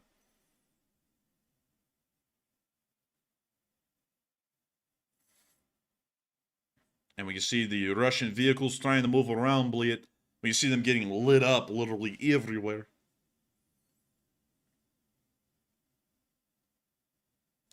Enforcer Matt says, he's crazy. He's from Quick probably. Probably so. Also, the meth. You have to cook the meth in pipe with ladder. He knows how to do it best. He knows like to rotate it and everything. But moving on from that, we can see the Russians attempting to advance and getting cooked, schmucked even.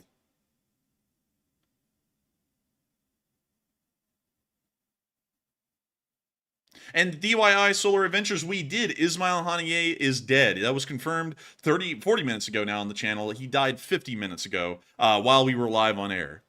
And we see the Russians, of course, having been eliminated in the field. Also, by the way, man's name, leader of Hamas, is actually entitled ISMAIL. ISMAIL. It's ISMAIL, actually. Hang on, maybe that's why people are like, what? ISMAIL. There we go. Or is it Ismail? Yeah, let me go see. Hang on. No, it was right away. It was Ismail. Ismail HANIYEH. He dead, bleed. But anyways, moving on from that and to the next clip. We're now moving on to Check Task, where we get to see some Ukrainian helicopter pilot take selfie in flight. Pretty cool.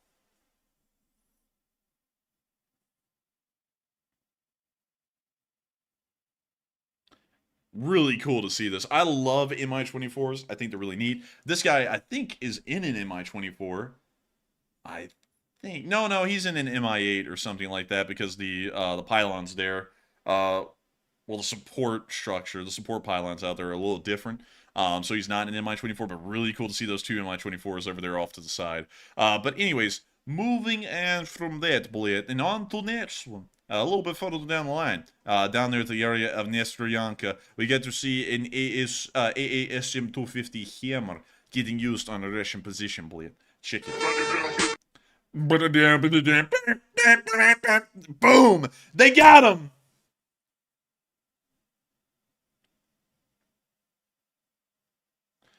I mean, those hammers are actually pretty freaking effective. They're 250 kilograms, which really isn't the biggest thing out there, but it sure as hell is devastating, I'll say that.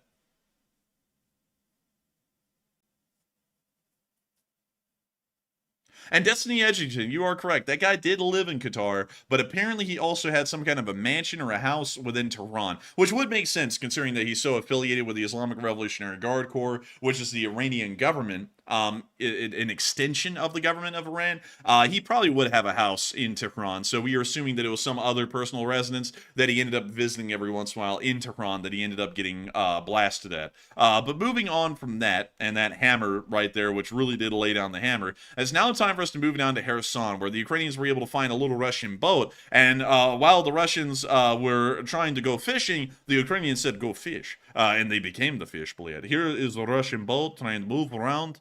Needs a place where you see the bomblets getting lined up, blade.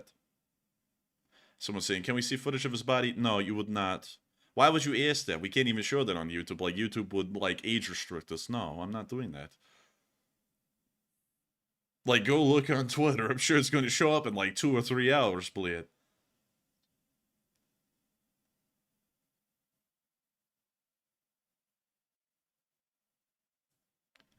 Okay, I answered your question. You still go, hello! And so you gone. Goodbye. I'm so sorry. We just don't deal with this stuff here. I'm so sorry. But moving on from that, we can see Russian boat cooking. I'll tell you something, folks. You can tell that someone is maybe crazy when you answer their question and then right after they go, hello! Can you hear me? And it's like, okay, you must be crazy, blade. But anyways, very nice to see. Russian boats are cooking quite large numbers. And blade! Shrapnel went everywhere, blade. But still, very nice to see. Wonderful to know. Russian boats cook in the Dnipro. They boil in the water, blade. But moving on from that, and then up into Kiev, it is time for the speech from President Volodymyr Zelensky here on this day of the war, blade, on day 888 of the war. And we're not listening to that crap audio track, we're listening to the Ukrainian audio track. And now, without further ado, here is the speech. Speech! Бажаю здоров'я, шановні українці, українки. Сьогодні дві наші області. Спочатку Волинь, безпекові питання, кордон, все те, що стосується півночі нашої держави. Волинська область, Рівненська, Житомирщина, Київщина, Чернігівщина. Багато вже зроблено і по фортифікаціях, і по мінуванню кордону. Але є ще кілька доручень для військових, дуже важливих. Звичайно, багато енергетичних питань, також соціальних, освітніх. Попереду навчальний рік. І зараз пріоритет нормальне, недистанційне навчання для дітей всюди, де це можливо завдяки укриттям. Є доручення уряду України прискоритись із допомогою по побудові укриттів. Щодо енергетики, в більшості наших регіонів є значні можливості для створення нової генерації, вже є кредитні та грантові програми, є різні форми підтримки від наших партнерів. Більшість громад можуть знайти для себе варіанти такі, щоб забезпечити людям більшу енергетичну спроможність. На рівні всієї держави ми працюємо над захистом енергооб'єктів. Всі терміни щодо конкретних об'єктів, які озвучуються зараз на нарадах, мають бути дотримані. Це буде критерії для деяких кадрових питань. Говорили сьогодні і про те, як додати, зокрема, Волині більше економічних, транспортних можливостей. Регіон має значний потенціал, який зараз ще не реалізовується. Це і транзит через кордон, і розвиток у самій Волинській області. Область та уряд разом мають підготувати відповідні кроки, відповідні рішення. Тут, зараз у Рівненській області, я відвідав шпиталь, де допомагають нашим воїнам.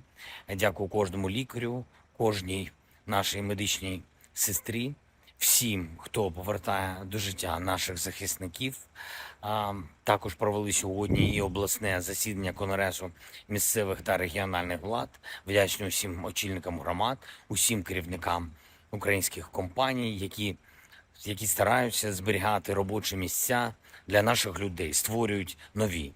Я дякую усім нашим людям в кожній громаді України, хто якісно робить свою справу, хто допомагає всім цій нашій державі захищатись і збільшувати можливості України. Слава нашим людям, слава Україні! And Rome Slava. And with that, that is the end of the speech for President Volodymyr Zelensky here on day 888 of the war. And we have had an absolutely crazy night of news. I mean, it's been insane. We have heard of the death of ISMAIL HANIYEH. We've heard of the death of a high-up Hezbollah leader in Lebanon. We've been able to hear of Israeli actions against the Iranian proxies. And now we're hearing that there's going to be blood because of the death of ISMAIL HANIYEH, maybe even meaning that the Iranians are going to get involved. We have heard of U.S. military intervention in the area in some limited aspects today with the strike in East Babylonia. And not only that, we've also been able to hear of the destruction of the Houthi drones within the area of the southern Red Sea. We've been able to hear of the uprisings occurring within Venezuela against Maduro's communist government. And we've also been able to hear of the ongoing war in Ukraine and the amazing actions of the Ukrainian armed forces and the partisans deep behind the lines, attempting to sabotage the Russian war industry and attempt to eke a little bit of an advantage out of the war industry situation for Ukraine.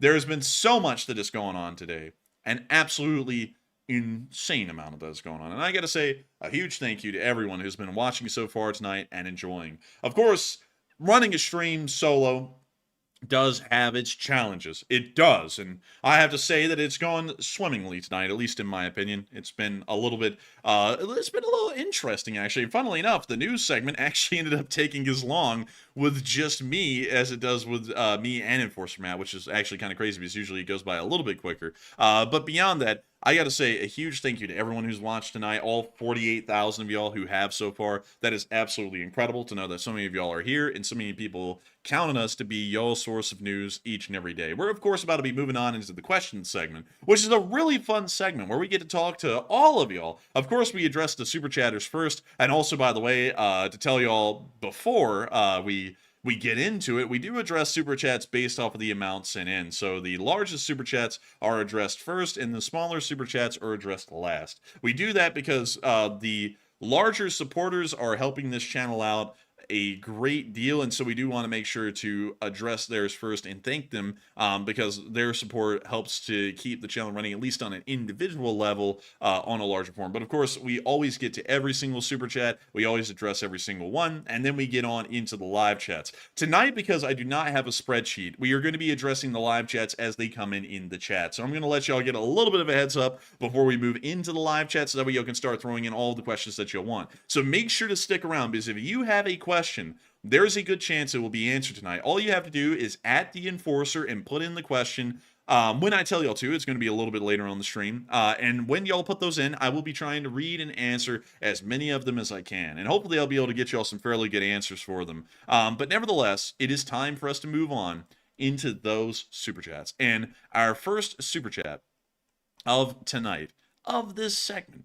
of this moment, is going to be going to none other than a Vera Anthony. Hey, who threw it up 50. And I gotta say, a huge shout out to a Vera Anthony, an old guard of the channel. I have not seen you in a while. That is actually crazy to see you here tonight. And I gotta thank you huge, massive amounts for the support. I gotta thank you for still sticking around. I'm guessing you're lacquer. You're an American lacquer. But I still have to thank you greatly for the support and helping this channel to keep on running. Because if it wasn't for folks like you who supported this channel and enjoyed it all this time, we wouldn't be able to see the lemon and the pea. Because that's the little emoji thing that you threw in that super chat. But still, huge thank you so much once again for the support. I hope that does address that incredibly well, but I thank you so much once again. I thank you for being here forever. I thank you for enjoying the channel, and I thank you for supporting it tonight and helping this channel to keep on running. And so with that, thank you so much once again. And with that, we are on to the next one, which was actually thrown in by LSA Rocks. And I gotta say, a huge shout out. Thank you so much. Thank you so much once again for the support and helping this channel to keep on running. LSA Rocks and making this channel possible. Absolutely unbelievable. I gotta say, it's a huge thing, a massive appreciation that I have for you, LSA Rocks. You've been here with this channel quite a lot recently, supporting this channel, helping it to keep on running. If it wasn't for folks like you, we wouldn't be able to make this thing possible. And so I got to thank you massively for the support. And I got to thank you massively for helping this channel keep on running. If it wasn't for folks like you, LSA Rocks, we wouldn't be able to be here right now. We wouldn't be able to cover this news. We wouldn't be able to break the news that ISMAIL HANIYEH was dead. We covered that before anyone else covered that. Anyone. And of course someone's about to say, but what about Twitter? Yeah, of course Twitter got to it first. But we covered it before any mainstream news outlet did, or really any other YouTube channel. So we won. That's all I gotta say about that, folks. But beyond that, Thank you so much once again for the support. LSA rocks. You help to keep the LSA rocking, and a huge shout out and a thanks to you. And so with that, we are on to the next one, which is actually another $50 super chat from Andy L. Andy L has thrown in two $50 super chats tonight, and he has thrown in $100 total. I can actually do maths, folks, but it's very simple maths. But beyond that, Andy L threw in a 50, and he said, "For surprise, it's us birthday. Hey, happy birthday, surprise, it's us." And Class LSA members and longtime members and always faithful to the Lee Spring Army. And I gotta say, happy birthday, it's so surprised it's us. I hope you're having a great one. And I thank you so much for being here with us tonight while you're enjoying your birthday. I hope this isn't like the lowest moment of your day. Hopefully it's a high moment. But beyond that, I gotta thank you so much for being here with us tonight. Surprises us. I hope you had a great one. I hope everyone in the chat's wishing you a happy birthday right now. Surprises us because you're an old guard through and through. I mean, no joke. You are about as old a guard, I think, as BC Skyman, even as old, maybe even a little bit older. Y'all both joined around the same time. And I gotta say, a happy birthday to you. I hope you have many more to come. And thank you so much, Andy L, for spotting that out and super chatting it so we can give a happy birthday surprise to us, because tonight, because I've been so busy with everything, I think I didn't see that in the live chat. But still, a huge happy birthday to surprises us. We cannot shout that out enough. And surprises us is for sure a class LSA member, classy through and through. It's incredible to always have amazing, incredible folks like surprises us here, and like folks like you, Andy L, and BC Skyman,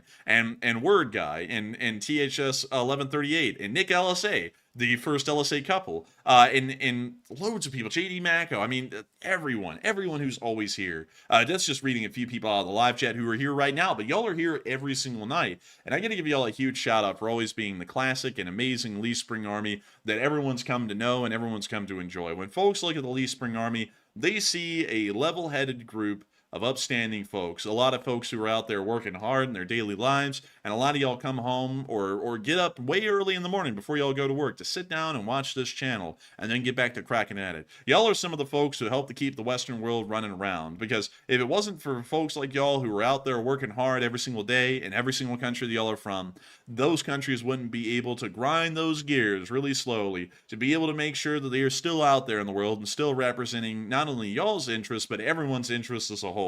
And I got to give you a huge thank you once again, Andy L, for being one of those folks. It surprises us as well. And I thank you so much for the support and helping this channel to keep on running, helping it to be possible, and once again, reminding me of whose birthday it is. And so with that, thank you so much once again. Happy birthday once again to Surprise It's Us. And with that, we're now moving on to a $30 super chat from Purple Gerbil. Hey! Another one for Purple Gerbil. Legend! And also, Purple Gerbil said, North Korea, Bolsay 4 in Ukraine. And let me actually show you this, because they actually did confirm one of these things was in Ukraine today. Let me go grab it. Here's a picture of one. This is about the best we'll be able to get. So it's a BTR style APC kind of a thing. I think that's the best way to explain it. Let me actually show one down here. So that's the Bolsay 4. It's an ATGM style BTR series APC. And we actually did confirm by picture evidence that there was one in Ukraine today. You can actually see it right there. That's a Bolsay 4. That means that the North Koreans aren't just supplying the Russians with munitions, they are supplying the Russians with actual vehicles. And that is something that is very interesting, Purple Trouble. Now, the Bolsay, I wouldn't assume that it's any more technologically advanced or sophisticated than anything that the Russian Federation has, but it is very interesting to see that the Russians are so desperate for any kind of anti-tank vehicles or anti-tank weaponry that they're now importing Bolsay 4s from the DPRK to try and bolster their anti-tank forces at least a minimal amount. But still, it is showing that the North Koreans are getting heavily involved in arms support to the Russian Federation, and possibly giving them a little bit of a lifeline militarily to keep things running. And so with that, I hope that does address that fairly well, at least in my opinion. And moving on from that, and on into our next one. Our next one is actually, believe it or not, folks, I'm just kidding, I don't know why I had to laugh like that, but believe it or not, folks, it's actually another $20 super chat from Purple Gerbil, who said, smash that like, I'll stay forever, and take one from the chat. And thank you so much for the support, Purple Gerbil, and helping this channel to keep on running. And make sure, folks, to smack that like. We have gotten 2,400 likes so far tonight. That is an incredibly high amount. Can we get higher? I think we can. I know we can. And of course, along with the Lee Spring Army, and we will make sure to take one from the live chat, Purple Gerbil, in your honor. And so, let me see here. Let's see if we can find one. Let's see here. Let's see. Israel has an exceptional spy network. They really do. Mike Beckberger said, this group is awesome. It really is. The Lee Spring Army is incredible. THX 1138. So we love you guys. We love you too. And let's see here. Man, where in the world's a question? Do y'all have questions? Do y'all have questions? Let's see here. I love when the enforcer says, ew. Yeah, it's kind of funny. Let's see. Any live chat questions, folks? You know, any Chick-fil-A sauce? Like any live chat questions? Any questions? Any question will be answered right now.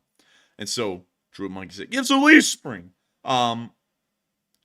Flash Gordon said, "Isn't Israel supposed to be at full-scale war with everyone by now?" Kind of, yeah, but they're not really, because either everyone's Western aligned in the region, like Egypt, Jordan, and Saudi Arabia, where they won't, be hostile to Israel any longer, like they used to be historically.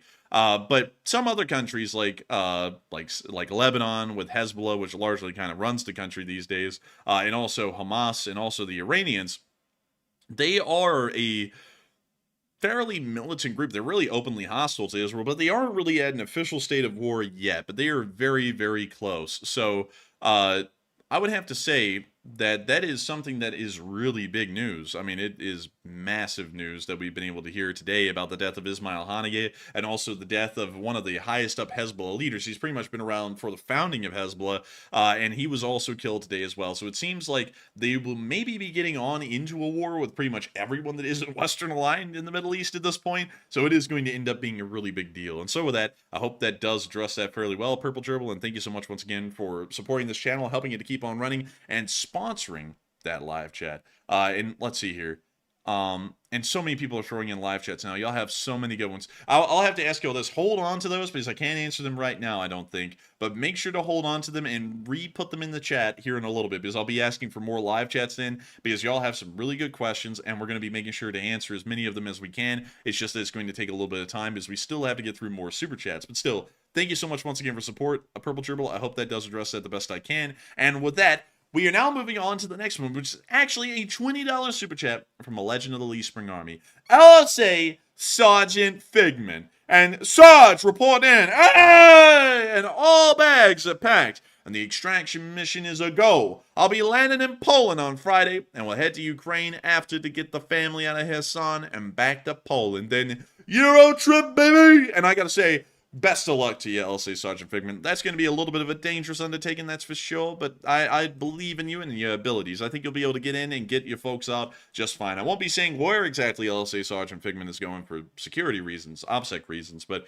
beyond that, I know exactly where you're going and what you're going to be doing. It is going to be a little bit dangerous, but I think you will be okay, and I got to say, you're very brave for doing that. That's something to be proud of that you're doing. I would tell everyone all about it after you get back and you're safe. But still, I wish you the best of luck. Make sure to stay safe in your travels. And I hope that we get to hear back from you soon and you're perfectly fine and all in one piece. And you haven't even been hurt at all. And it was nothing more than a wild and interesting adventure that you're going to be taking here really soon. But still, a huge thanks to you, huge shout out to you, and I hope that you're incredibly safe. If we don't hear from you for a while, we'll understand, but if we don't hear from you for a good long time, we will be a little bit concerned. So hopefully you'll be able to check in with us. In case y'all don't know, he's going on a little bit of a dangerous expedition here. Well, I can't really say much more than that. It's going to be a fairly dangerous little expedition he's going to be taking to try and get his family out of a dangerous situation in Ukraine. So hopefully he will be okay. But still, thank you so much once again for support. Best of luck to you once again, LC Sergeant Figman. I hope you stay safe out there. And with that, we're going to be moving on to the next one, which is actually from Dixie LaFleur, who threw in a 20 and didn't say nothing. Hey! And I got to say thank you so much for the support, Dixie LaFleur, and helping this channel to keep on running. If it was not for folks like you, we wouldn't be able to keep this channel running. And while you didn't throw in a comment, your support means a lot. Support like yours helps this channel to keep on running, helps the world to keep going around here at the Lee Spring Army, because this is our job. People may or may not know that, but this is our full-time job. And I gotta say, it's a big thing. It's a big thing for folks that enjoy this channel, that get to watch it right now. What's crazy, y'all? 52,000 people have now watched this stream while it's live. 52,000 people. That's a fairly big city. well, not a fairly big city, that's a fairly big town. It's getting close to being a city at this point. And that many people have got to watch the stream so far absolutely free. They don't have to spend a single second of time watching an ad or sponsorship, and pretty much all of them haven't thrown in a single cent towards this channel. They've watched it absolutely free. And the very small group of people, the very few who support this channel in super chats and help us to keep this thing running, make this news possible for so many. If it wasn't for y'all, we wouldn't be able to do this as our full-time job. We wouldn't be able to make a living doing this thing and getting to cover this kind of news. And I gotta say, it's a huge thanks and appreciation to each and every one of y'all who's enjoyed this channel and supported it, because if it wasn't for the folks like you, we wouldn't be able to make this thing possible, Dixie LaFleur. And so a huge thank you so much once again. And with that, we are now going to be moving on to the next one. But thank you once again. And we have a next one, which is actually from Cyprian 00, who threw in their first super chat ever. It was a $20 super chat. And Cyprian 00 said, I appreciate all the current news you two provide, and thank you so much. We work really hard to try and provide this news. And Cyprian also said, take a question from the chat board, and thank you so much for the support, and thank you for enjoying how much work and effort we put into this. We run this thing 6 days a week, hell or high water. I mean it. Like the trains will run on time. That is one thing that I am dedicated to about covering this news, and I got to thank you so much once again for support and enjoying this channel and helping us to keep this thing running, because if it wasn't for folks like you, we wouldn't be able to make this thing possible. We wouldn't be able to keep it running. And I got to thank you massively once again for enjoying it and supporting it for the first time ever. And so we will make sure to get a live chat question. And let's see here. We have a live chat question from Frostbright Productions, who said, I have a question. How's the progress on your upcoming documentary with the China-Taiwan progression? Very good question. It has kind of been put on hold a little bit lately because I have pretty much hit a roadblock with the script. It happens every single time. I really hate it because I make progress and then I eventually just kind of have to shelve it because I write the script and then I'm not really ever happy with the script, because when I talk stuff out on air, I feel like it comes out pretty eloquently, but when I have to try and sit down and put something into writing and think about how I talk and how I would say it, it is so much more difficult than it would be otherwise, because I sit there and I'll read it and I'll be like, no, that's not how I would say it, and then I go back and delete it, and then sometimes I feel like some information is being put in that doesn't need to be put in, and then some other information is missing, so then I end up like pretty much deleting massive swaths of the script and then rewriting them, and then I'm not happy with the revisions.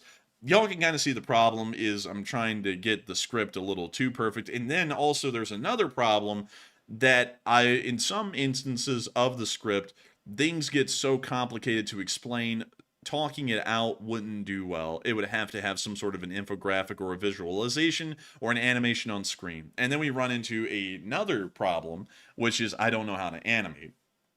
And because I don't really know how to animate, we would have to hire an animator. And animators charge about $500 to $1,000 an hour. And to make an animation, like one animation, and for like 20 seconds, might take someone an hour. So then that one animation costs $500 to $1,000, and that one 20-second part of the video is $1,000. So then, like, just to let y'all know, like, ads do run on videos like that, and based off the amount of views we would get, the video probably has a budget. If it was planning on just breaking even and we weren't planning on making any loss on that documentary video, the video would make like $200. And so then we're down $800 just for one infographic in a 30-minute long video. And then there's so many other infographics that are needed. So if we wanted to actually make a video like that with the animations that would make a video work like that, where it's explained and it makes sense and it looks good, it would cost thousands of dollars probably, and the video is never going to be able to even break even at that point. So then I have to learn how to animate, and learning how to animate is really tough, and it would take weeks or months of time, pretty much like going to full-time college. And it's a little difficult because I don't really have a lot of that time. And also whenever I do have some free time, I usually try and use that time to sit back and just do something enjoyable for a second, like play a video game or maybe go shooting at a range or something. So then I am in a mental good space to get back and start working on our normal daily videos and also our streams. So it's kind of a little, it's a little bit of slow going. The script's still really long at this point though. Like the script is so long, it's already a 30-minute video. Like if I started talking it out and reading it out, it would be a 30-minute long video. But even then, it's not even close to being done. And that's kind of the thing, is that it's not even close to being done, and it's about 30 minutes long at this point. So then that's another thing, is that now I think I'm going to have to start cutting stuff and shortening it out. But I'm seeing a lot of people saying, hey, just say it the way you want to say it. It will do good. And so, yeah, let's see.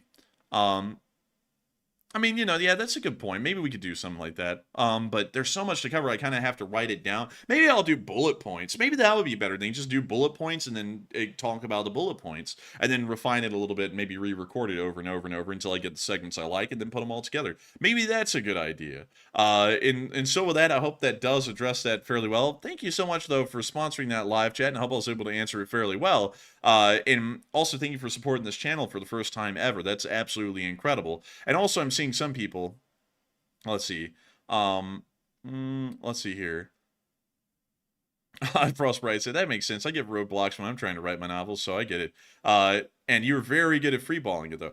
That's one thing I am good at, is just kind of freeballing things and ad-libbing like I am right now. Like, it's very easy to just ad-lib stuff, especially when you have, a crowd to work off. Because right now, there's, 5,000 people here right now, which is a very big crowd to work off, and all of y'all are throwing in things that I can bounce off of, so it's very easy for me to do something like that.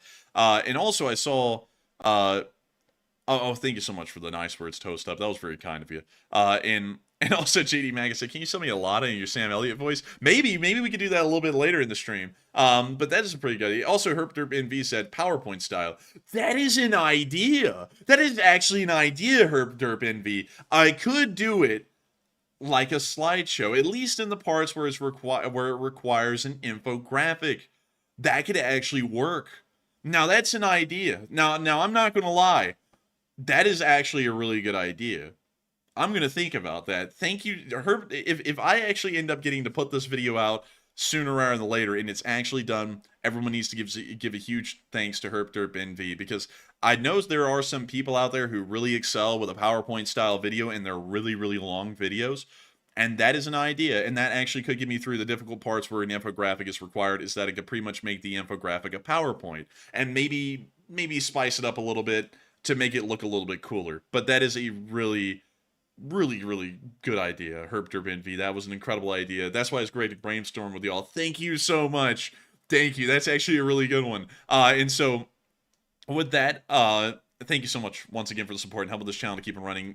And thank you for throwing in your first super chat ever. Again, I have to say that a second time.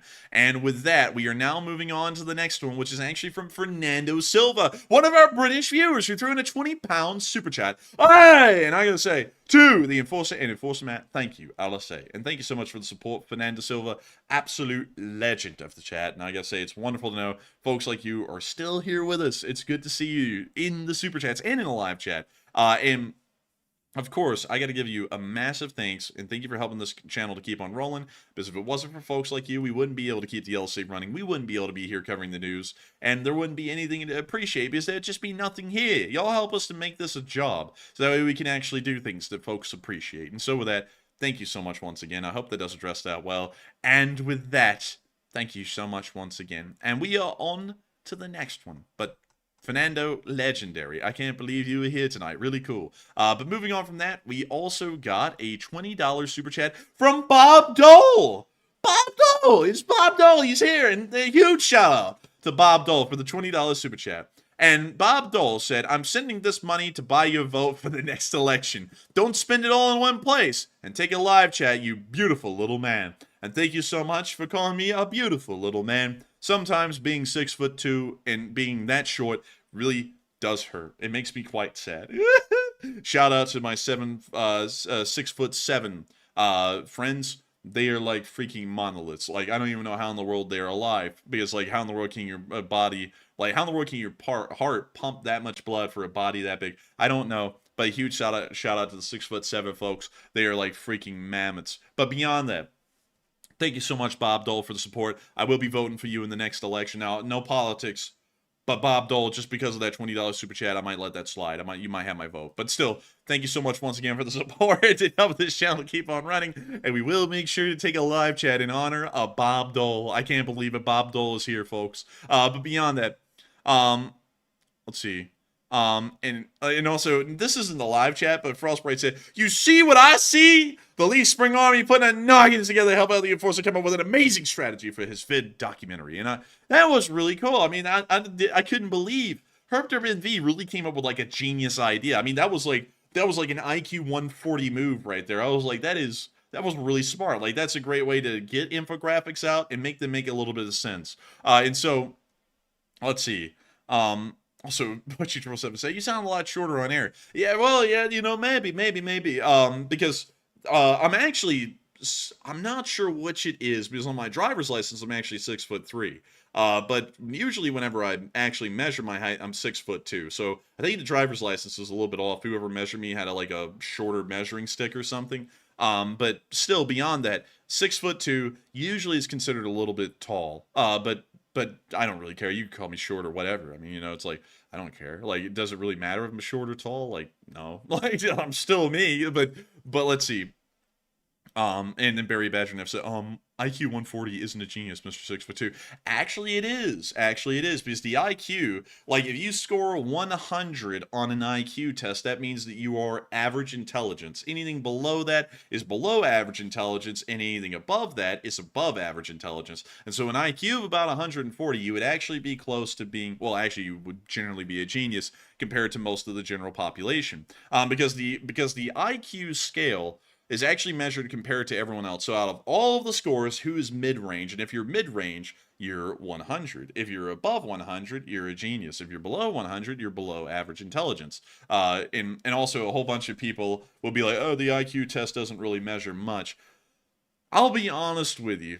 I think it actually does. Because it like an IQ test measures your ability to recognize patterns and a whole bunch of other stuff like that. And pattern recognition is a very important part of mental acuity to have. So if you really can't measure intelligence, if you really can't measure patterns more so in a very reliable way or a very, very good way, there may be some deficiencies in intelligence. So, oh, wait a minute. Sorry, Barry Benjamin. He's like, I was just playing a joke, man. I saw him say that a couple of times. I'm so sorry, man. But usually, like, with that kind of a thing, I'm like, man, because if y'all don't know this, the IQ test, like, to go in a little bit of a rabbit hole here, I guess this will count for the live chat. An IQ test was actually made by a French man. I forgot his name, but it was near to the late 1900s, and the reason why the IQ test was made was to see if there was anyone with exceptional intelligence abilities or intelligence acuity, if you want to call it that, where they could excel in government positions of leadership, and they would be able to problem solve and figure things out quicker. IQ isn't really about how, like, book smart you are or how street smart you are. It's about your ability to adapt, or at least to recognize some sort of patterns or to figure out solutions to problems, which is a very big part of intelligence. And so I would have to say the IQ test isn't that bad of an idea, because it also allows you to weed out people who are a little bit tougher off trying to recognize patterns, and that means that they're not going to be mentally as adept to adapt to a situation. They'll just kind of go and do the same thing over and over. Like, I'm sure if you took an IQ test a hot dog, man, it's like in the 70s or something, because he has no pattern recognition. Like that guy will do the same things over and over until it screws him over. Like the hit piece he made, like everyone knows at this point, including myself, that's why we goaded him into making another one, is that he loses 100 subscribers every time he does it.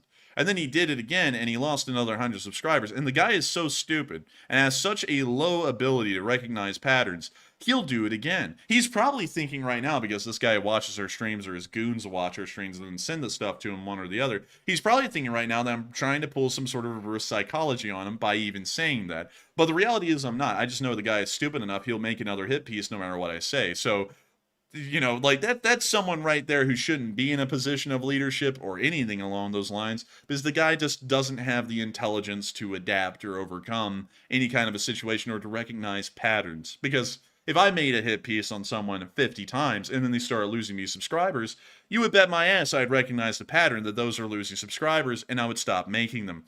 Just because, you know, I don't want to like burn my channel to the ground just because I don't like someone. But with that, I hope that does address that fairly well, at least in my opinion. And also Sunday morning mass radio show. We actually reported that about an hour and 20 minutes ago, actually. We covered it 10 minutes after he was killed. So we did cover that. ISMAIL HANIYEH is dead. Crazy stuff. Like, I can't believe it. But still, with that, I hope that does address that well. Also, some people are wondering what my IQ is. Funnily enough, while I kind of respect the IQ, it's not going to last long. Okay, we're back. Oh my goodness. Oh my goodness gracious, we are back. Thank you. Thank you, everyone. Sorry, lag alert, everyone. I want to say, let me put that in the chat. Lag alert. Let me be like early Spock on Star Trek. Lag alert, Captain, or something like that. But beyond that, oh my goodness. I gotta say though, thank you so much for the support and helping this channel to keep on running. I hope you enjoyed that little rabbit hole segment that we had about the IQ testing. I kind of counts for the super chat, I suppose, Bob Dole. But still, thank you so much once again for support and helping this channel to keep on running. And with that, we are on to the next one, which is a $20 super chat from Druid Monkey, which is the third super chat they ever threw in ever. Hey! And Druid Monkey said, did any of the mods from the Great Schism stick around? Not that I can recall. I think there may be one or two.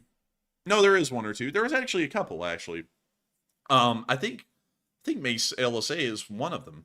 But beyond that, not many of them did, to answer that question. Most of the moderators from the Great Schism, not the second Great Schism, because there was actually two in this channel's history, but from the first Great Schism, those were blasted. So yeah, they're not around anymore. They're gone. I think they disappeared off the face of the earth for the large part, because I haven't really seen them anywhere else anymore. They used to be around in some places, but I think their notoriety of being former enforcer moderators kind of disappeared. They weren't even LSA moderators, because the LSA didn't even exist when the first Great Schism had happened. Like, the LSA had just been born, and so they weren't even LSA. They were just enforcer mods from the server, and so they all got booted. And then most of the mods from the second schism also disappeared as well, and then they kind of lost their notoriety and also fell off as well, wherever they went after that.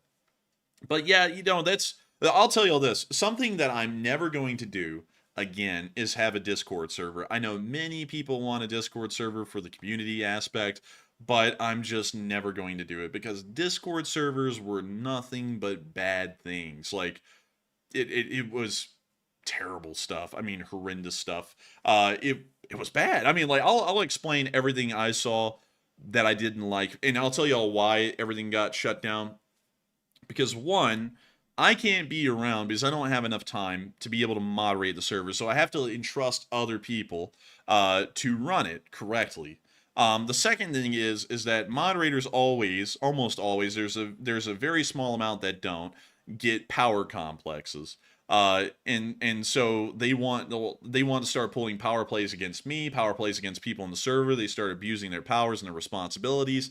It's not good. And then finally, the third thing is that some people who come into Discord servers are very questionable people. And now I'm going to tell you all the three things, not just like the main points, but the things that I saw that were strikes against having a server. First off, first and foremost, I was never around to moderate it, so I didn't even really ever get in the servers because I just didn't really have the time. So I've never got to really talk to anyone. That's kind of like a big problem generally, is that when I'm not on air, there's just not really a lot of time in my day to talk to folks, because either I'm working on stuff or I'm trying to recharge mentally to get ready to start working again. So there's not really a lot of time. Second, is the Discord moderators trying to start like acting like they have some sort of semblance of power over me. This channel started entirely by my efforts, and it exists entirely because I just work on this thing and make sure the streams keep running and that videos keep going out. You know, and Enforcer Matt also does that as well, making sure the videos go out and being on stream with me and helping to moderate when he's live on air.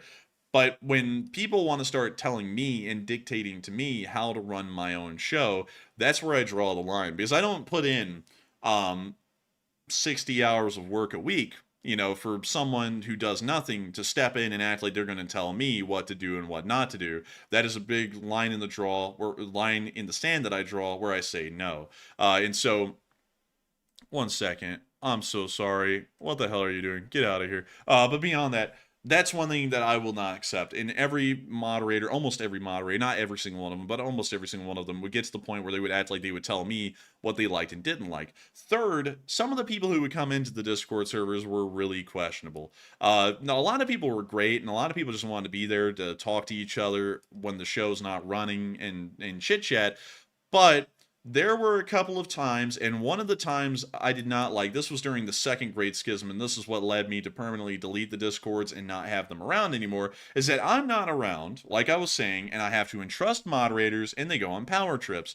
I told moderators that if anything major happened, anything that looked questionable, or maybe even slightly illegal, if y'all know where I'm going with that, if anything like that happened, I'm supposed to know immediately, so that way I can immediately get involved and I can issue commands for what should be done, because immediate action should be taken if anything gets along those lines.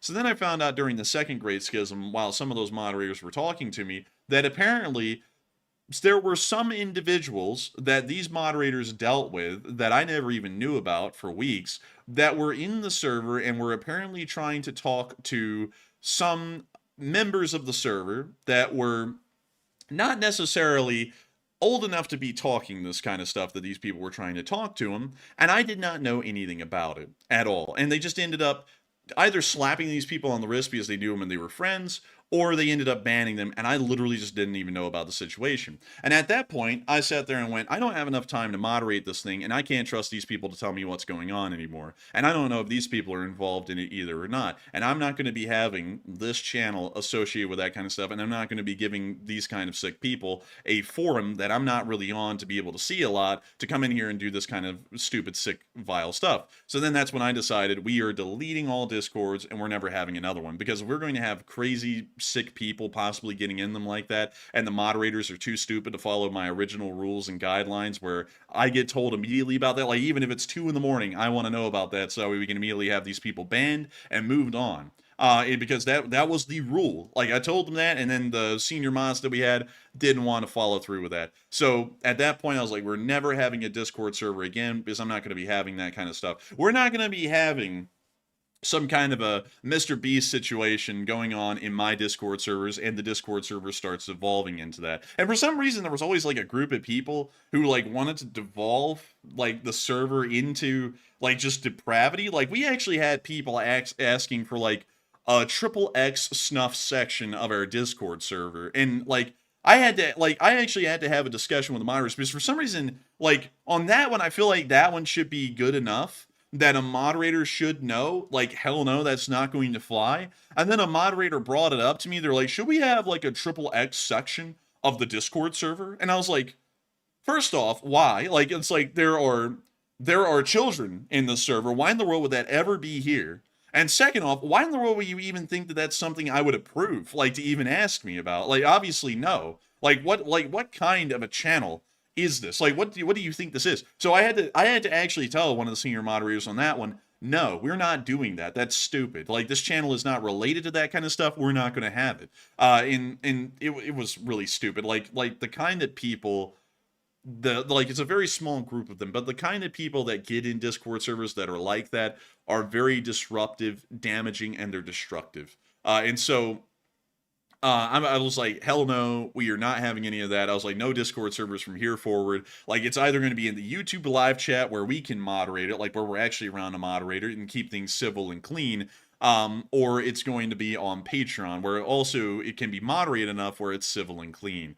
So with that, like, I hope that addresses that well with like the whole Discord thing, like really about like the moderators from the schism and stuff, and why no Discord servers exist now and why they never will is because I'm just not having I'm not having a place where people can go on power trips, where people can think they can go on power trips on me, where I really don't have the time to run something like that, and also to create a safe haven for possible sickos to get away with stuff, because I'm not able to watch and observe the Discord servers at all times. And then later on, if something did happen and the moderators were too stupid to deal with it, then it's reflected on me, and it's reflected on the entire channel, because people are going to say something like, oh, he knew, although I didn't know. And then they were like, oh yeah, we kept the secret from you. And then I asked them, like, why would you keep that secret? That's like literally something I told you to tell me about if it happened. But with that, I hope that does address that fairly okay with like the whole Discord thing, and I hope that also explains to some people why in the hell we will never have a Discord server again. But still, thank you so much for the support, Druid Monkey, and helping this channel to keep running, because it is folks like you who help to make this thing possible. And with that, we are moving on to our next one, which is from Captain Jax. Hey! Captain Jenks, actually. And he threw in a 10. He said, have to address Iran with force to stabilize the Middle East.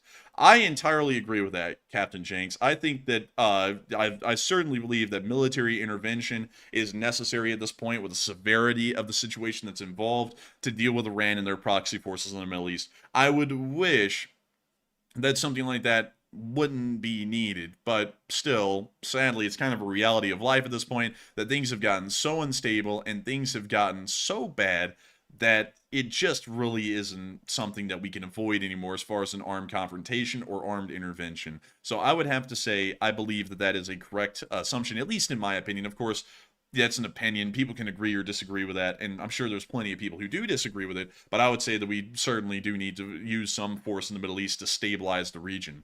And moving on from that, and I thank you once again for support, Captain Jenks, and moving on from that, we actually have a 10 from Monsieur Gaston. Hey! And Monsieur Gaston said, I admire the dedication to this stream. Enforcer for the win. And thank you so much for the support, Monsieur Gaston. And I gotta say, thank you so much for enjoying the dedication. Of course, no matter what, hell or high water, I will run this thing 6 days a week. It is something that I'm dedicated to. It's something that will always happen. Even if I end up having to stay in Birmingham for the rest of my life and I never get to travel anywhere or take a vacation, this thing will run 6 days a week. We're actually considering a little bit, maybe possibly taking a vacation in the future, but it is leaning more towards no, really, because like, why would we take a vacation? There's so much news to cover, and what if something happened while we were on a vacation? Like, we're not around to cover the news at that point. I would rather just stay here and make sure to be ready to cover news at all times. Maybe we'll have a vacation. Maybe we'll have a vacation like in a year, maybe, but I don't see it happening anytime soon. But still, thank you so much once again, Monsieur Gaston, for the support, and I hope that does address that fairly well. And with that, we are on to the next one, which is actually, once again, from Captain Jenks, who threw in a 10. And Captain Jenks said, the Enforcer knows his topic. Impressive. And thank you so much for the support, Captain Jenks. We try to make sure to know our topics well. At least I do, on my end. This is like my thing, is history. And so history really has a lot to do actually with how the modern world works. And so by understanding history, you really understand exactly why everything's happening and kind of what direction it'll move in, because you see kind of like the ebb and flow. Like, Turkey is moving from a very secularized government to a non-secular government, which is a very big change. And going off of that, we can assume that it eventually will be a completely non-secular government. Maybe so, because the current shift in ebb is going towards that direction. And it doesn't really seem that anything's changing in Turkey anytime soon. And history tells us that Turkey was a secular country. History also shows us that Turkey is moving towards being a non-secular country on a governmental level. And based off of that prediction, based off of that information, we can then make an accurate prediction that Turkey will probably end up being a completely non-secular country in the future, at least on a governmental level. And so that is something I would have to say makes it pretty easy to predict stuff at this point about how things work and how things will work. It's just knowing history, because by looking backwards we can look forwards, which is a very weird thing to say, but it is true, at least to me. And so with that, thank you so much once again for the support and helping this channel to keep on running, Captain Jenks. And with that, we are on to the next one, which is actually a $10 super chat from D Snow 1, who threw in a 10, hey, and didn't throw in any comment. They just threw in a hippo putting the hat backwards, and I gotta appreciate that hippo. That hippo is rocking it, and it's cool. And so with that, I gotta say, thank you so much once again for the support and helping this channel to keep it running. If it wasn't for folks like you, we wouldn't be able to keep this channel possible. We wouldn't be able to keep it running, and I thank you greatly, because if it wasn't for folks like you, we wouldn't be able to be here right now. And so with that, thank you so much once again. I hope that does address that incredibly well. And with that, we are on to the next one, which is a $13 super chat from a channel old god, Barry Woodward. Hey! And Barry Woodward said, Enforcer Matt, a force that makes bots cry all stream long. Buy a second bot hammer. And thank you so much for the support, Barry Woodward. And we will make sure to get a second bot hammer sometime soon in the future. We got to have bot hammers. because sometimes you just gotta beat the bots with hammers. But beyond that, I gotta say thank you so much for the gift of support, Barry Woodward. And Enforcer Matt really is good at slamming bots. And so with that, thank you so much once again for support. I hope that has addressed that well, Barry Woodward. Once again, an old guard of this channel, been around forever. And with that, we are on to the next one, which is a 19 euro super chat from a true legend from Latvia. Eastern Europe, the Baltics. Wilderness LSA Latvia, who threw in that 19 euro super chat. And hey, and Wilderness said, seems like Enforcer Matt went to deal with some bobcats. Boom, boom, pow! And jaga, jaga, suka, baby! And I gotta say, thank you so much for the support, Wilderness LSA Latvia. And that's exactly what Enforcer Matt is off doing right now. He's off smacking them bobcats, knocking them out, beating them out, silly. And also, not only that, in Tehran, we saw that he really did some work tonight. Oh, man. Oh, man, I'm telling you, I get no respect around here. But still, thank you so much once again for support and helping this channel keep it running. And Wilderness LSA Latvia, I think you got that fairly dead on the nail right there. And I appreciate you. I appreciate you. And so with that, thank you so much once again for support. I hope that does address that incredibly well. And with that, we are on to the next one, which is actually from Nick LSA, who threw in a 10. Hey! And a huge shout out to the first LSA couple. And Nick said, hey, Andrew, glad Matt got a night off. You're doing a great job, brother. Long live the Lee Spring Army. And I gotta say, hey, what a good thing for a night off. A night off helps people to relax, helps people to clear their minds, all kinds of stuff. But sadly, I don't get nights off. If this stream runs, I have to be on, because I'm the only one who can monologue for 2 hours. I can't really do all of the stuff that Matthew does with the moderating side of things. I have a really different way of doing it. And also sometimes on the moderating thing in the live chat, it's like impossible for me to get to it because, you know, I can't do everything. Like, I can't do everything, you know what I mean? But beyond that, I got to thank you so much for the support and helping this channel to keep it running. Because if it wasn't for folks like you, I wouldn't be able to be here 6 days a week. I wouldn't be able to be on air running this thing. And so a huge shout out to you, a huge thanks to you, and thank you once again for helping this channel to keep it running. Thank you for making it possible, and thank you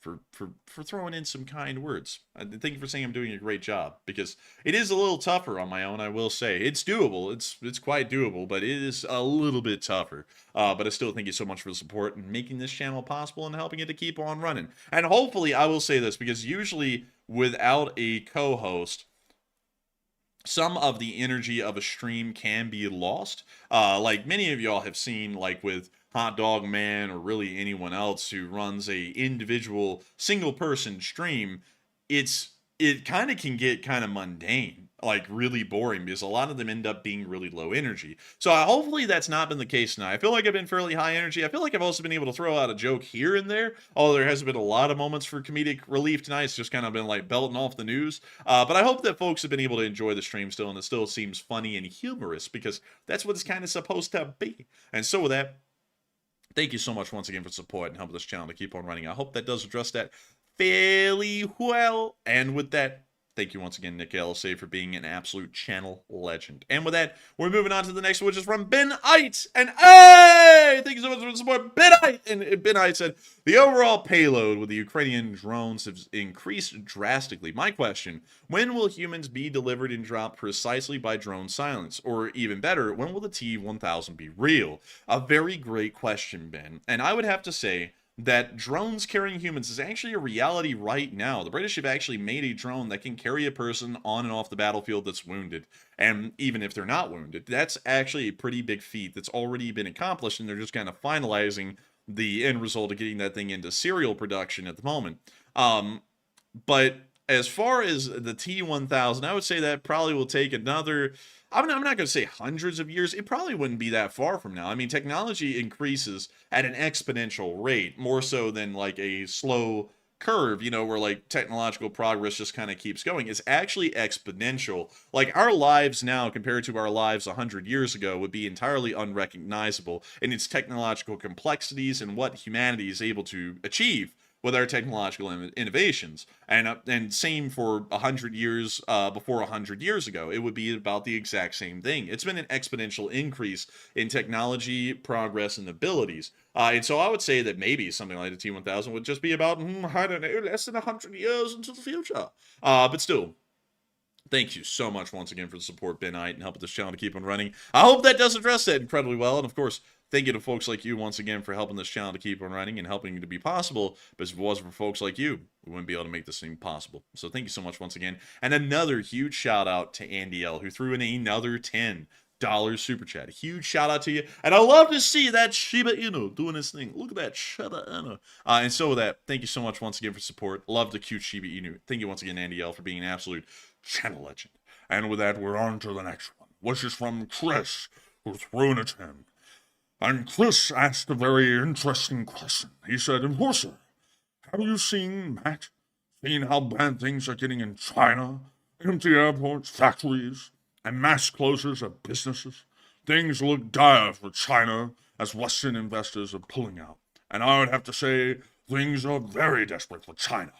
I talked to Mao Zedong not too long ago. I had to say that things in between them and the Soviet Union were looking very grim.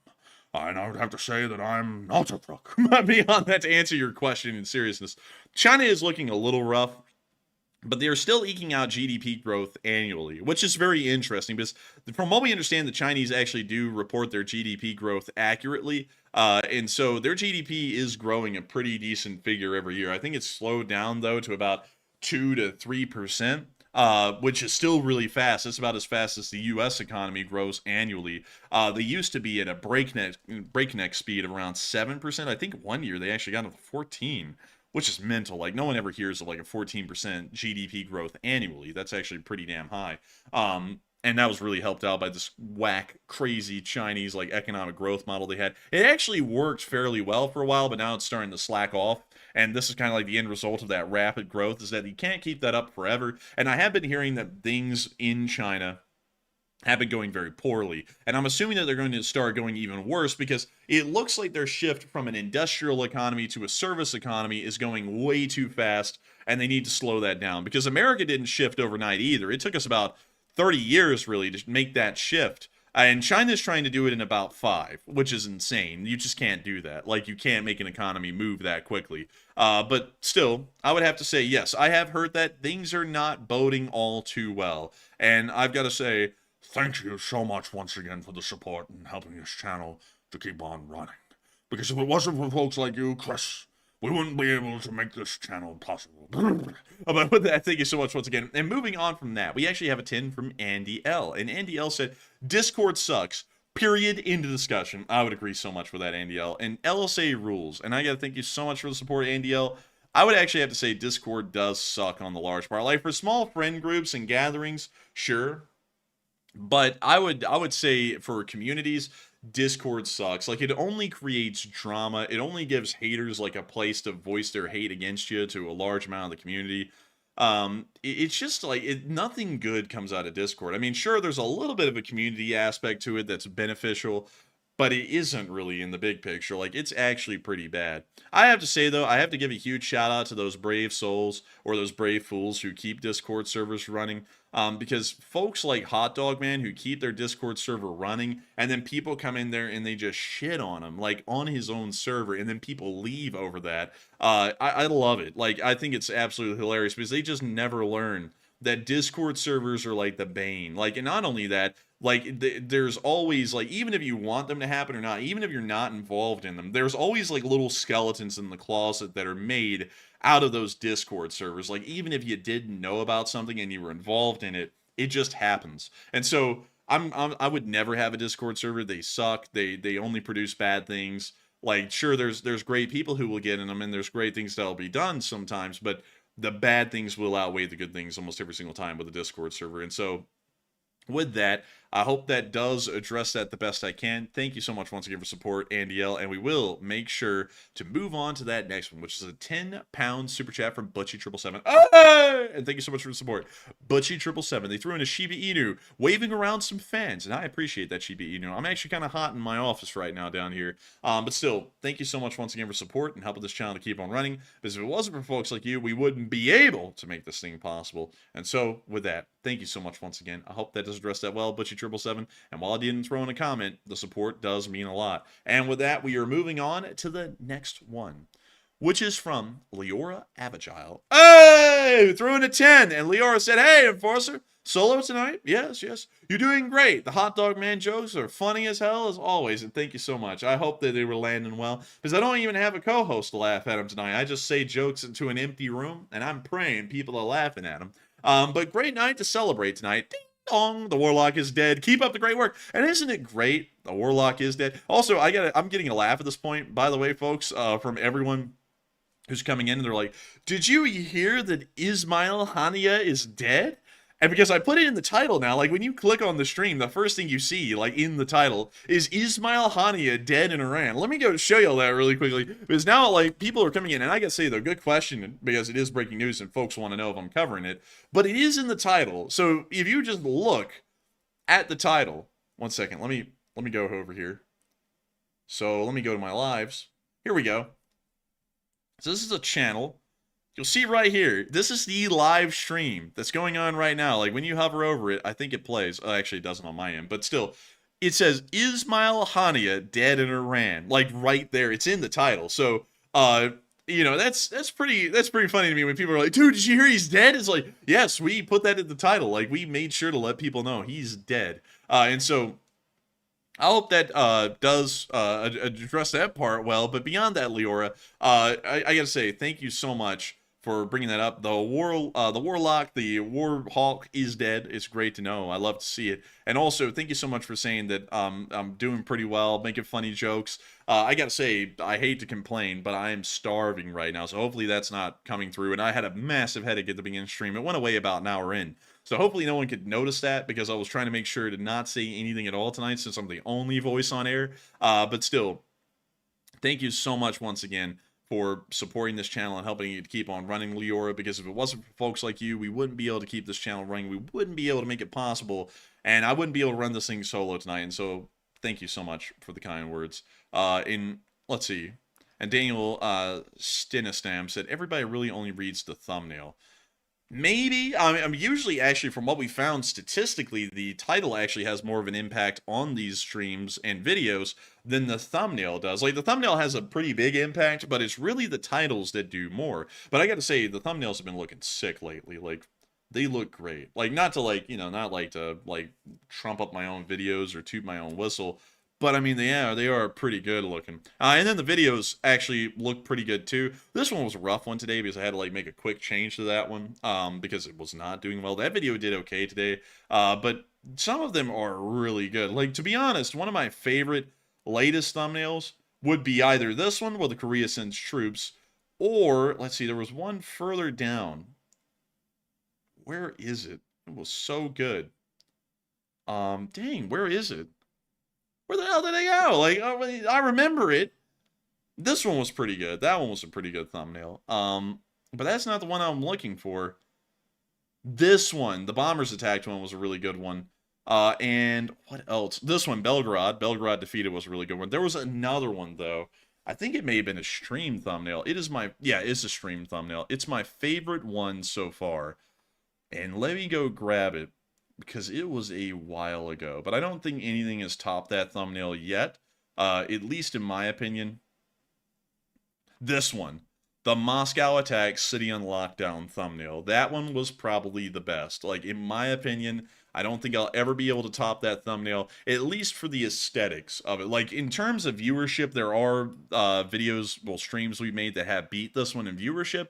But as far as the aesthetic of it, I just thought it was perfect. Like, like, in my mind, I have never beaten that thumbnail since I made it. It was the best one, and I absolutely loved it. I thought it was great. But that was 4 months ago, by the way, that one was made. That was made around the time that I dropped out of law school, so pretty cool. Like, I think I was getting back on the A game at that point, making these thumbnails. Also, this one, the French one, that was a really good one. That thumbnail was really good. The Rebellion in Russia one was pretty good. And then it kind of got into our older thumbnail format. This one was really cool, but these streams didn't get as much views as this one was sick. That one was sick. The B1 Lancer, that was really good because we actually multi-layered that one and did like a whole bunch of cool stuff with that thumbnail. These were some really cool thumbnail concepts back in the day. These kind of just got a little generic and bland looking really, but the modern thumbnails are actually, they're the best because they include a face. They're very interesting, they're very exciting looking, and I just really like it. But anyways, also, thank you so much, Little Bear, for pointing it out. You absolute Lee Spring Army legend. You did your part in the Lee Spring Army. Good job, man. I like that. Thank you. Thank you for pointing that out. But beyond that, thank you so much once again for the support and helping this channel to keep on running. I hope that does address that incredibly well, Leora. And with that, we are now moving on to the next one, which is actually from Mark Hickman, who threw in a 5, and this is their 3rd super chat ever. Hey! And Mark said, what would happen if Turkey would fight Israel? Would NATO fight them? I don't know. That's actually a really interesting question, because the diplomatic loops that everyone would have to jump there would be insane. Like, I'm not even kidding. They would be insane. I don't really know what would happen because, one, we're not going to join Turkey against Israel in NATO. That's an absolute big no-no. America is the biggest voice in NATO. We support Israel, and so if they attacked Israel, I think we may actually end up attacking them or doing some massive repercussions against them to pretty much stop them from really having any major damage or impact on Israel, because that would be that's really the only thing I can see, Mark. Like, I can't really see anything else, but even to be honest with you, I can't really tell you what's going to happen. I'm going to have to really declare ignorance on it, because it's a historical situation that we have never approached before. We have never been met with a situation like this. So this would be new uncharted waters. We don't even really have a historical precedent for something like this at the moment in NATO. So we don't even know what would happen. But I would hope that the United States would not end up just sitting back and twiddling their thumbs. Hopefully we would do something against Turkey in that sort of a situation. But with that, I hope that does address that fairly well, at least in my opinion. And a huge shout out to you once again, Mark Hickman, for your 3rd support ever. And a big shout out to Robert Johnson, BC Skyman, let's see, Dylan Fuqua, Marc-Andre Brunette, and let's see, Natasha Millman, Bruce Lee, LSA Rocks, and Sunday Morning, for all throwing in super chats, but not throwing in any comments. Because I got to thank you, Robert Johnson, for your $5 super chat. Massive support. And I got to thank you once again for helping the channel to keep on running. Huge shout out to BC's Coming, who threw in $1.50 with a little dog. That was actually really cute. And helping the channel to keep on running again. A huge shout out to Dylan Fuqua, who threw in their 5th super chat ever. And it was a little heart. Thank you so much for that. Marc-Andre Brunette, who threw in a 2 with a thumbs up. And also got to give a huge shout out to Natasha Millman, who threw in a 2. No comment, but the support means a lot and helps us to keep this channel running. And Bruce Lee and LSA Rocks, who both threw in hot dogs. Love to see it. And Sunday Morning, who threw in a 2, their 3rd super chat ever, and put in a little heart, made with the greater than sign and the number 3. I got to say thank you to each and every one of y'all so much once again for support, because while all of y'all didn't throw in comments, y'all support helps this channel to keep on running and helps to make this channel possible. And if it wasn't for folks like y'all who were supporting this channel and helping it to keep on running, we wouldn't be able to make this thing possible each and every day. The Lee Spring Army wouldn't be able to wake up and make its daily climb each and every day, that grind up the summit of news to be able to get to the top and start the stream and then slide all the way down to the bottom and then start again tomorrow. We wouldn't be able to do that if it wasn't for each and every one of y'all. And so a huge shout out to each and every one of y'all. Big thank you so much once again. And with that, we are on to the next one, which is from LSA Sergeant Figment, the absolute channel legend. And he threw in a 2 and said, LSA, hit the like button, that's in order. And I gotta say, thank you so much for the support, LSA Sergeant Figment. And please do hit the like button, LSA. If you enjoy this stream, please hit the like button. It helps us out a little bit in the algorithms. Doesn't really help us out a lot, but it does help a little. And we would love to see folks hitting that like button and helping the Lee Spring Army to reach out to more people and let them know about our news. And so with that, thank you so much once again to LSA Sergeant Figment, an absolute channel legend. And thank you once again for supporting this channel and helping to keep on running. And with that, we are on to the next one, which is a $5 super chat from Wire Gremlin, who threw in their 10th super chat ever. Hey! And Wire Gremlin said, I appreciate the coverage. The frequency leaves little room to avoid redundancy. That's a detractor. Still, keep it up. And thank you so much for the support, Wire Gremlin. And I guess that's a little bit of a problem with running daily news, but still at the same time, we want to make sure to keep people updated with modern events. And while the frequency leaves little room to avoid redundancy, at least it keeps everyone on the same page and lets them know what's going on a day-to-day basis and what's building off of yesterday and getting on into today. I mean, we could be redundant like CNN and Fox and just cover political topics and the same ones, the same talking points every day, but at least we have something a little bit different on the show. I mean, maybe we have that, Wire Gremlin, but still, thank you so much once again. I hope that does address that incredibly well, Wire Gremlin. And with that, we are on to the next one, which is from Siri, who threw in a 30 Norwegian kroner super chat. Hey! And Siri said, Happy birthday to the legend Surprise It's Us. And a happy birthday to Surprise It's Us again. A huge shout out to you, Siri, for super chatting this channel, helping it to keep on running, and getting a birthday shout out to Surprise It's Us. It's incredible to know that they're having another birthday again, and I gotta say, thank you so much once again for support, and I hope that Surprise It's Us is having a very happy birthday. And so with that, thank you so much once again. I hope that does address that incredibly well. And with that, we are on to the next one, which is a $5 super chat from Thomas Kruger. Hey! And Thomas said, do you think it was on the ground action teams or F-22s that got through Iran's air defense networks that sanctioned ISMAIL HANIYEH? And I would have to say it's probably the F-35I Adirs that were able to conduct that airstrike on Tehran, because apparently whatever it was actually was an airstrike, not a drone, and it flew all the way into Iran, dropped off its bomb, not detected, and it hit that building and killed him. So I would have to assume it probably was an F-35 Adir, and it's really showing how advanced the F-35 is and its abilities, considering that it was able to completely breach Iranian air defenses, and not only that, actually end up taking out its original intended target. An impressive feat of American military engineering. And so with that, I hope that does address that fairly well. Thank you so much once again for support. And we're moving on to the next one, which is from Miko Puhaka, who threw in a €5 super chat. Hey! And Miko said, how would you summarize the tension in the Middle East after this Hamas leader's death? It is to the boiling point right now. Iran is calling for war because it was a major Iranian embarrassment that ISMAIL HANIYEH was killed in Tehran, in the capital, by an airstrike. They are calling for all-out war with Israel. Hamas is saying that's major escalation. Hezbollah is already pretty much conducting hostile actions against Israel. So it looks as now it's inevitable that a regional war is going to occur in between Israel and Iran and Iranian proxies. And so with that, I hope that does address that question fairly well. I think that's the best way I can summarize it in the shortest amount of words. But thank you so much once again for supporting this channel and helping it to keep on running, Miko Puhaka. Because if it wasn't for folks like you, we wouldn't be able to make this thing possible. And with that, we are now moving on to our next one. I had to make sure that I wasn't missing any of them. And wait a minute, hang on. Wait a minute, hang on. I'm so sorry, everyone. There's about 3 super chats left right now. So after I address these 3 super chats, we're going to get into the live chat. So make sure to start throwing in your live chat questions right now, because we're going to be getting to those really soon. But Bob Dole threw in another 5. Hey! He said, I actually won the election in Venezuela, and my name wasn't even on the ballot. And that's right, Bob Dole. You did win, actually. You did win Venezuela. I would agree with you. And I hate to hear that you weren't on the ballot. That was gypping you of a fairly won election. But still, thank you so much once again for support, Bob Dole, and helping this channel to keep on running. And with that, we are on to the next one, which is a $5 super chat from Neil Vizinant. And Neil threw in his super chat. Hey! So I saw a video saying that Venezuela economy is so bad that people are using a currency from an old online game called RuneScape for trading in real life. That's actually true. They actually use a lot of non-currency items to trade. They pretty much moved to a barter system because the currency has inflated so rapidly, it's practically worthless. So that is in fact true. It's completely worthless over there, the Venezuelan currency is. It's a very sad affair, many such cases. But still, thank you so much once again for the support. I hope that does address that well. And with that, we are on to our last super chat question of the night, which is from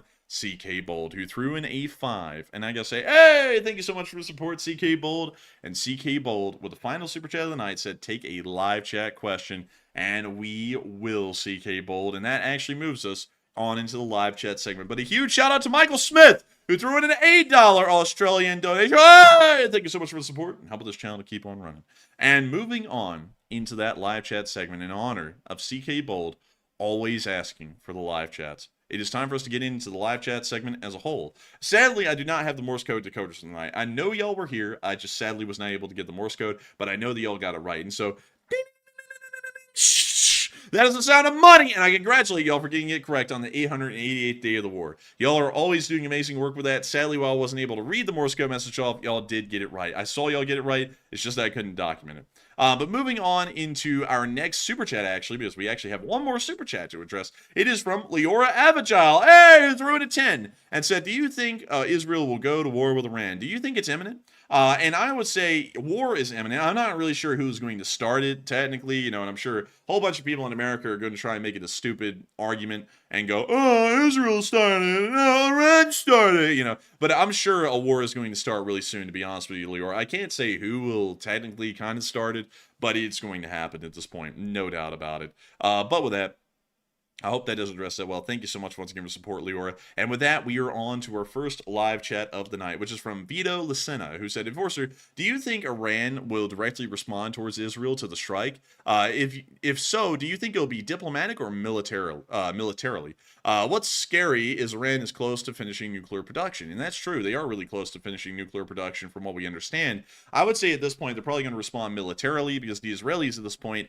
have actually confirmed that they conducted an airstrike in the capital of Iran with an Israeli aircraft. So that is really, if you want to look at that as an act of war, that actually is an act of war on Israel's end, but the Iranians are probably going to take the next big step and really do something even larger against Israel, which then you could say is either escalation or the beginning of the war there, or it's the continuation of the already started war. But I would say it's probably going to be in a military means instead of a diplomatic means at this point, because I think the entire region is completely beyond diplomacy at this point. It is moving into a war path without a doubt. And so I hope I answer your question well, Vito Lucena, at least in my opinion. And moving on from that, we also got to see that Plexus Gaming threw in a question. He said, Enforcer, besides Iran, who would enter the war when Israel invades Lebanon? The United States might enter as a peacekeeping and support force, but I don't really think a lot of people are going to be joining Israel at all. If it's not the United States, it's probably going to be no one. And so I hope that answers that question well, at least in my opinion. And moving on from that, you're taking my life. You're taking my life! Said, do you think if Israel had definite proof of Iran having nuclear capability, that they would preemptively strike Iran? I would say probably not, because America seems to be really holding them back at the moment, at least as far as their diplomatic connections go. But if it was up to Israel itself, I would say they probably would, and I would say that that would be a very smart move to make sure that Iran does not become nuclear armed in that area. This is a very concerning and a very scary reality to live with such an unstable and such a dangerous government being nuclear armed. And so with that, I hope that does address that well, at least in my opinion. And moving on to the next one. Also, by the way, folks, make sure to throw in your live chat questions if you want to. Because I'm going to probably be taking 2 more live chat questions that we're going to be rounding out tonight's stream. Because we actually have another question from Vito Lucena, who said, I wonder what would be the global response if Iran retaliates at the Enforcer. We probably won't see a lot of people responding. America will probably respond, and if America responds, Russia might try and support Iran, and we might see China try and step in as well, because they actually have a lot of interest that they're trying to grow into the Middle East. But at the moment, if it remains in between Israel and Iran, probably not a lot of people would join in. But if America joins in, everyone else might try and join in at that point and support the Iranians. At least the Russians and the Chinese would. But with that, I hope that does address that fairly well. And we are on to the second to last question of the night, which is from Ben Ite, who said, Intergalactic, how prevalent is a galactic war within the next 10 years? And probably very unlikely, but you know, I don't know. Maybe there's one going on out there right now. I really don't know. But I would say, at least for Earth being involved, really unlikely. In the next 10 years, yeah, you can forget about it. We're largely a trade republic out there at the moment. But still, with that, I hope that does address that question fairly well. We have the question of questions to round out tonight's stream, which comes from Duncan VR, a legend, an absolute legend. Not throwing in any animal noises tonight, but they have a question to round out the stream on. And so the lucky last person with the lucky last question tonight is Duncan VR. And Duncan VR said, question, can we get Pimp Marmot? And yes, we can. Oh, what's up, bitches? Hey! It's Pimp Marmot! And he's got the pimp. Oh, and actually, the hot dog man, he's not Pimp. Aw, man, I made another hit piece and lost another 100 subscribers. It feels so good to be alive. You do what you're told, you dumb bitch. But beyond that, it's the Pimp Marmot, Alan the Pimp. And I gotta say, we love Alan the Pimp. It's a wonderful marmot, a beautiful creature. We absolutely love to see an animal like this here with us tonight. And I gotta say, with that, I think this is a perfect way to round out tonight's stream, with that final question of the night being to see the Pimp Marmot. And I gotta say, it's been one hell of a night. The stream has gone on for an entire 3 hours and 3 minutes at this point. And we have seen that through that 3 hours and 3 minutes. Oh, goodness, sorry, so sorry. Sorry, there's a timeout right there. So sorry. Don't be rude like that. But anyways, beyond that, through that 3 hours and 3 minutes, 62,000 people have watched tonight's stream. And I've got to say that I'm entirely honored and privileged to have all of you here with us tonight.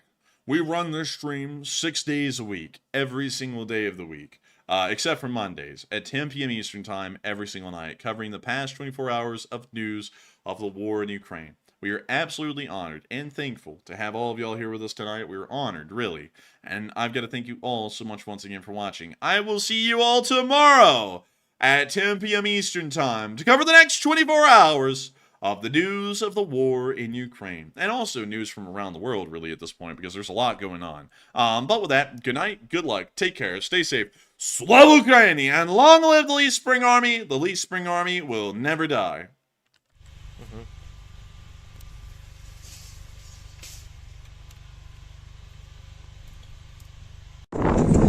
Yes. The Leaf Spring Army sends its regards.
As